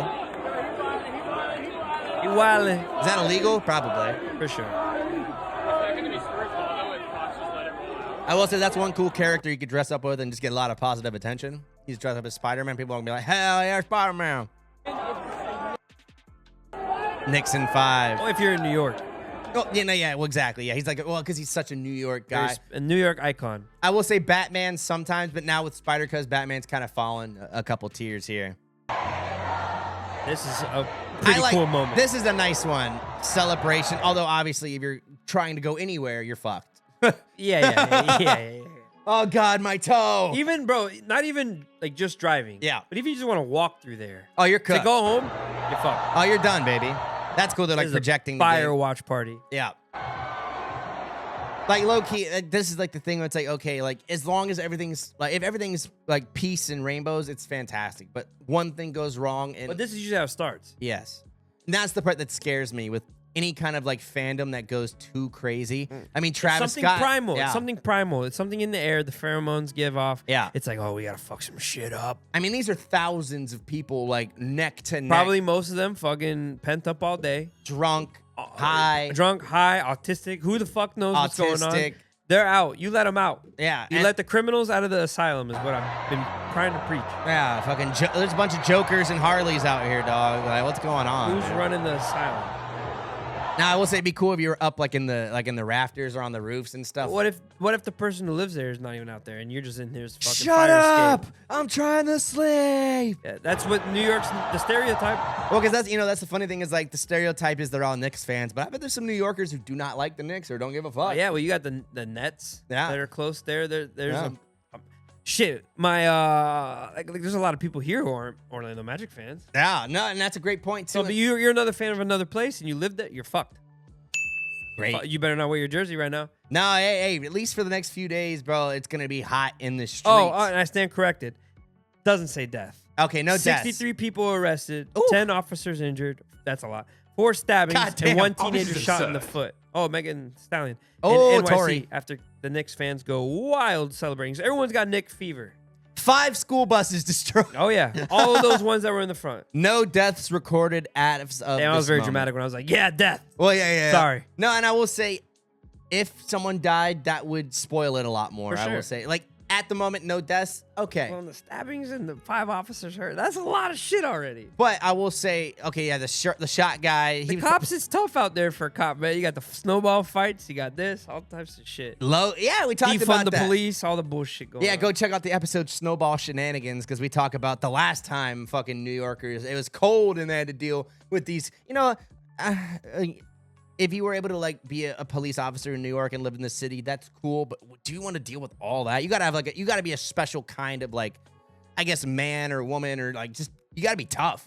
That's true. Because people and I'm not trying to say people are ruder up there. But No, definitely no. It's part of that's part of the North. More for crass, sure. maybe more crass. For sure. Yeah. Because in the South, there is that like Southern hospitality kind of thing. Like, But they can be rude too. It's different. For sure. It's a different kind of rude. But like in New York, it's like I'm not from there, but I know a lot of people from there, right? Yeah. It's more of an ignorance. Hey, my shit is going on so much right now. I'm more important than you. Move the fuck out of my way. I'm walking here. Move. I ain't got time to just lollygag. 100%. It's a very hustling, bustling lifestyle and area, right? Yeah. And throw in Boston, throw in Baltimore, throw in all the cities up there, right? Down here in the South, we're like the deep South, but like down in the South, slow, easy going, Yeah. We How you drive the doing, speed baby? limit. Hey, how's your mom? How's this? And you can do that up there too. They're very same thing, but it's like quick, hurry up. Hey, I need to get my bacon, egg, and cheese. Then I gotta go ride the subway here for an hour and a half to go there, and then go to work, and then do it all. There's so much shit going on. No, and I agree. Overstimulating. And with so many people, I think they learn how to like, okay, we need to get, or we're gonna be here all day. What's the point? Yeah. Tell me. All right, shut the fuck up. I need to go. Obviously, Bam. the traffic doesn't seem to learn that. Like, I've never seen New York traffic ever good, but that's different because obviously driving in New York, that's why most people don't do it. Yep. But this last thing here, it was from Say Cheese. I think you told me it's like what, false or something. All right, like so that? check this out. So before, what was it, Game 5? Yeah. So Game 5, it was in San Antonio, right? Ooh. So I was seeing this all over. The Spurs are canceling all Game 5 tickets purchased with the billing zip code outside of 150 miles of San Antonio. Yeah. Knicks bought 50% of the tickets. The fans did for that, right? And they were saying that they were going to cancel them, right? Yeah. So me hearing that, I'm like, all right, we'll just use a different billing zip code. You know what I'm saying? Yeah. Have a different card for somewhere else. Blah, blah, blah, whatever. Okay, I see. Yeah. Okay. But why they were talking about that was because they didn't want the whole arena to be fucking bought out by Knicks fans. Yeah. Because that's Which, when I mean, the problems happen. Makes sense. When the problems happen. Also, if it's your home arena and it's in the playoffs. They have every right. And it's the championship. Do you want more of the other team there? They have every Especially when you're losing? They have every right. It's a private whatever. That's not what I'm saying. Yeah. But do you want that? No. No. I wouldn't want that. So they were trying either, everything in their ability to do that. Yeah. Found out whether this was a hoax or it got canceled or whatever. It just didn't happen. There's no way you're gonna stop that shit. But it was. Did it end up not being that much of a percentage of Knicks fans? No, it definitely was. It was. Oh no, Okay. yeah, but there was nothing they could do about it. Because like theoretically, I mean, I could see 100 or 90%. Like it was like And that happens, bro. Like me being a Steelers fan. Yeah. Thank God our fans are not that crazy like that. We Yeah. don't, but we have a lot of fans. There are certain teams that we play where there's more of our fans in their stadium. Sometimes that happens. And see, that's where I could see the slight concern of like, okay. Same thing with Yankees. And all that's- these yeah. huge. The better your team gets, the more championships you win. Yep. The bigger, and the more popular are you in culture. Yeah. Right. Like how many people know about the Yankees logo, or the Knicks logo that don't know shit about the sport? No, and that's where I think. Or now you don't even got to be a Knicks fan. No, Bing Bong is a part of the fucking thing. You know what I'm saying? So the bigger your team gets, yeah, the more relevant it is. The more fans you get, And now you start spreading. And then not only just in America, but across the world, depending. And well, I mean, this was like a worldwide thing. Like, this wasn't just like everyone. The NBA sets the trends for the rest of the world when it comes to like basketball. It was like a popular opinion. Like, if you were rooting for the Knicks, it's like the popular opinion for this. And because they haven't won in so long. But on top of that, they're popular as fuck. A lot of people know of them. Blah. That's why it's just like. Well, it is crazy that the last time, like, I think the last time they were in it, they lost to the Spurs, right? I don't know. I don't remember. I heard that. Maybe I'm crazy, but if that's true, or the last time they were in the finals was with the Spurs, which if that's true, that's pretty crazy. But let me know in the comments. That would explain the hatred. I just remember the last couple years, it was always like, fuck Trae Young. Because I heard it was like a revenge thing. Oh, we need to get our revenge, our get back, and things like that. So again, in my personal opinion, I love the fandom. I don't really care either way about either team. I'm not hating, I'm not loving. I could love, I get caught up in, oh, hell yeah. It's very energetic. I love just the people of New York. And I think on a positive note, they had a lot of fun. And I just wish that fun didn't result in millions of dollars in street damage and people losing probably their cars and someone getting stabbed. And I just don't understand that mindset. That's very primal. And again, I'm so happy you let me fuck shit up. Well, and again, guys, you could let us know in the comments, what do you think would have happened? Some people jump for joy when they're happy. Some people stab motherfuckers. Yeah, some people. And I can actually see a couple people I know that probably agree with that. That's crazy. That's wild. Well, and that's why I'm like, bro, what the fuck would have happened? Like, I'm kind of glad they didn't lose. Like, that was another thing, too. I'm like, bro, like, what would have happened if they lost? Like, you know what I mean? Because people, they like when they lost that one game because of Trump, they were fucking angry. People were getting fucked up. Like, it was just different. So again, this was at least it was a happy riot, if that makes sense. I guess we'll end on a happy riot. They're rare, but I guess they do occur. Guido Papi. I'm ready for the Magic next year. But guess what? Yes, I'm Guido Papi. Come to man. And we are saying thank you for bantering with the boys. Yes, make sure you like, comment. Yeah, yep. Subscribe. We are out of here. Yes, episode 16. DSC says. Make sure you like, comment, subscribe. Yeah. Knicks in 5, Knicks in 6, 7. Yes. Let us know how you feel about it. Me the fuck up. Oh, it's a great end to a great show. If you had $1 trillion, what would you do? I guess I'll go celebrate the Knicks winning. Let's go celebrate. We're out of here. We'll see you guys. We outside! Yeah. Knicks. All aside, congrats to the Knicks. Shout out to everyone. Like, comment, subscribe. Watch the World Cup. Watch the World Cup. We'll see you guys on the next one. Let's go.